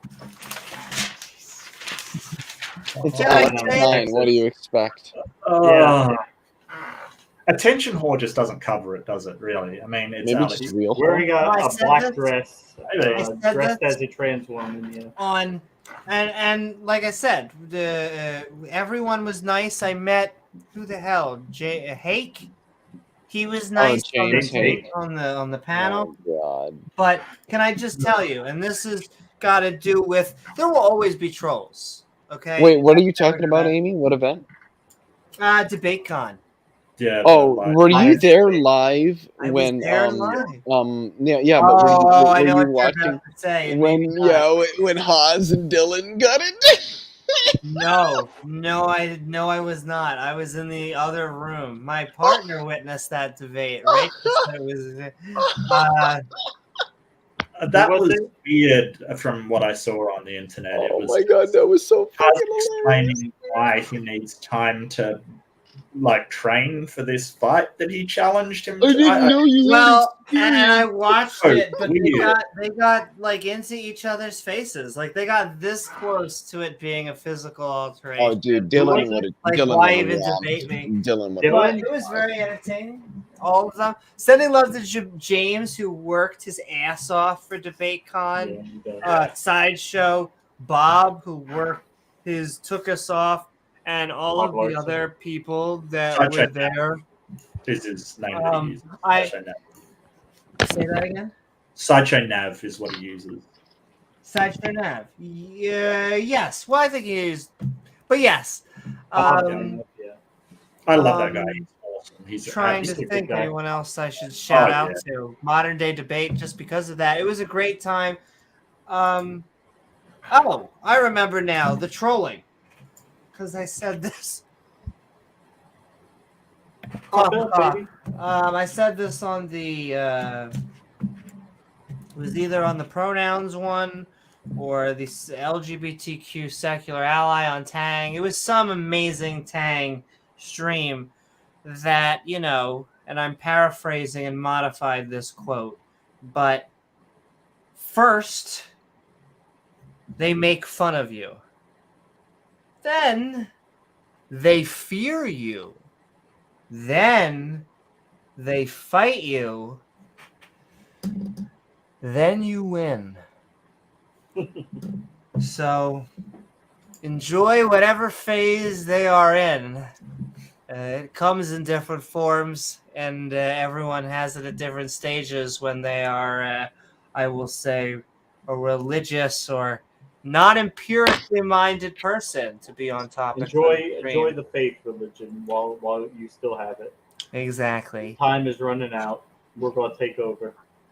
But all right, ladies and gentlemen, Yeah. I think that's going to be it. all. I want to thank you all. You can help us make even more content by supporting this More? channel. More And we offer perks for our supporters. That's right, baby. By checking out our Patreon at patreon.com/Amy Newman, which helps Gizmo get fancy catnip and a whole sorts of fun stuff upcoming.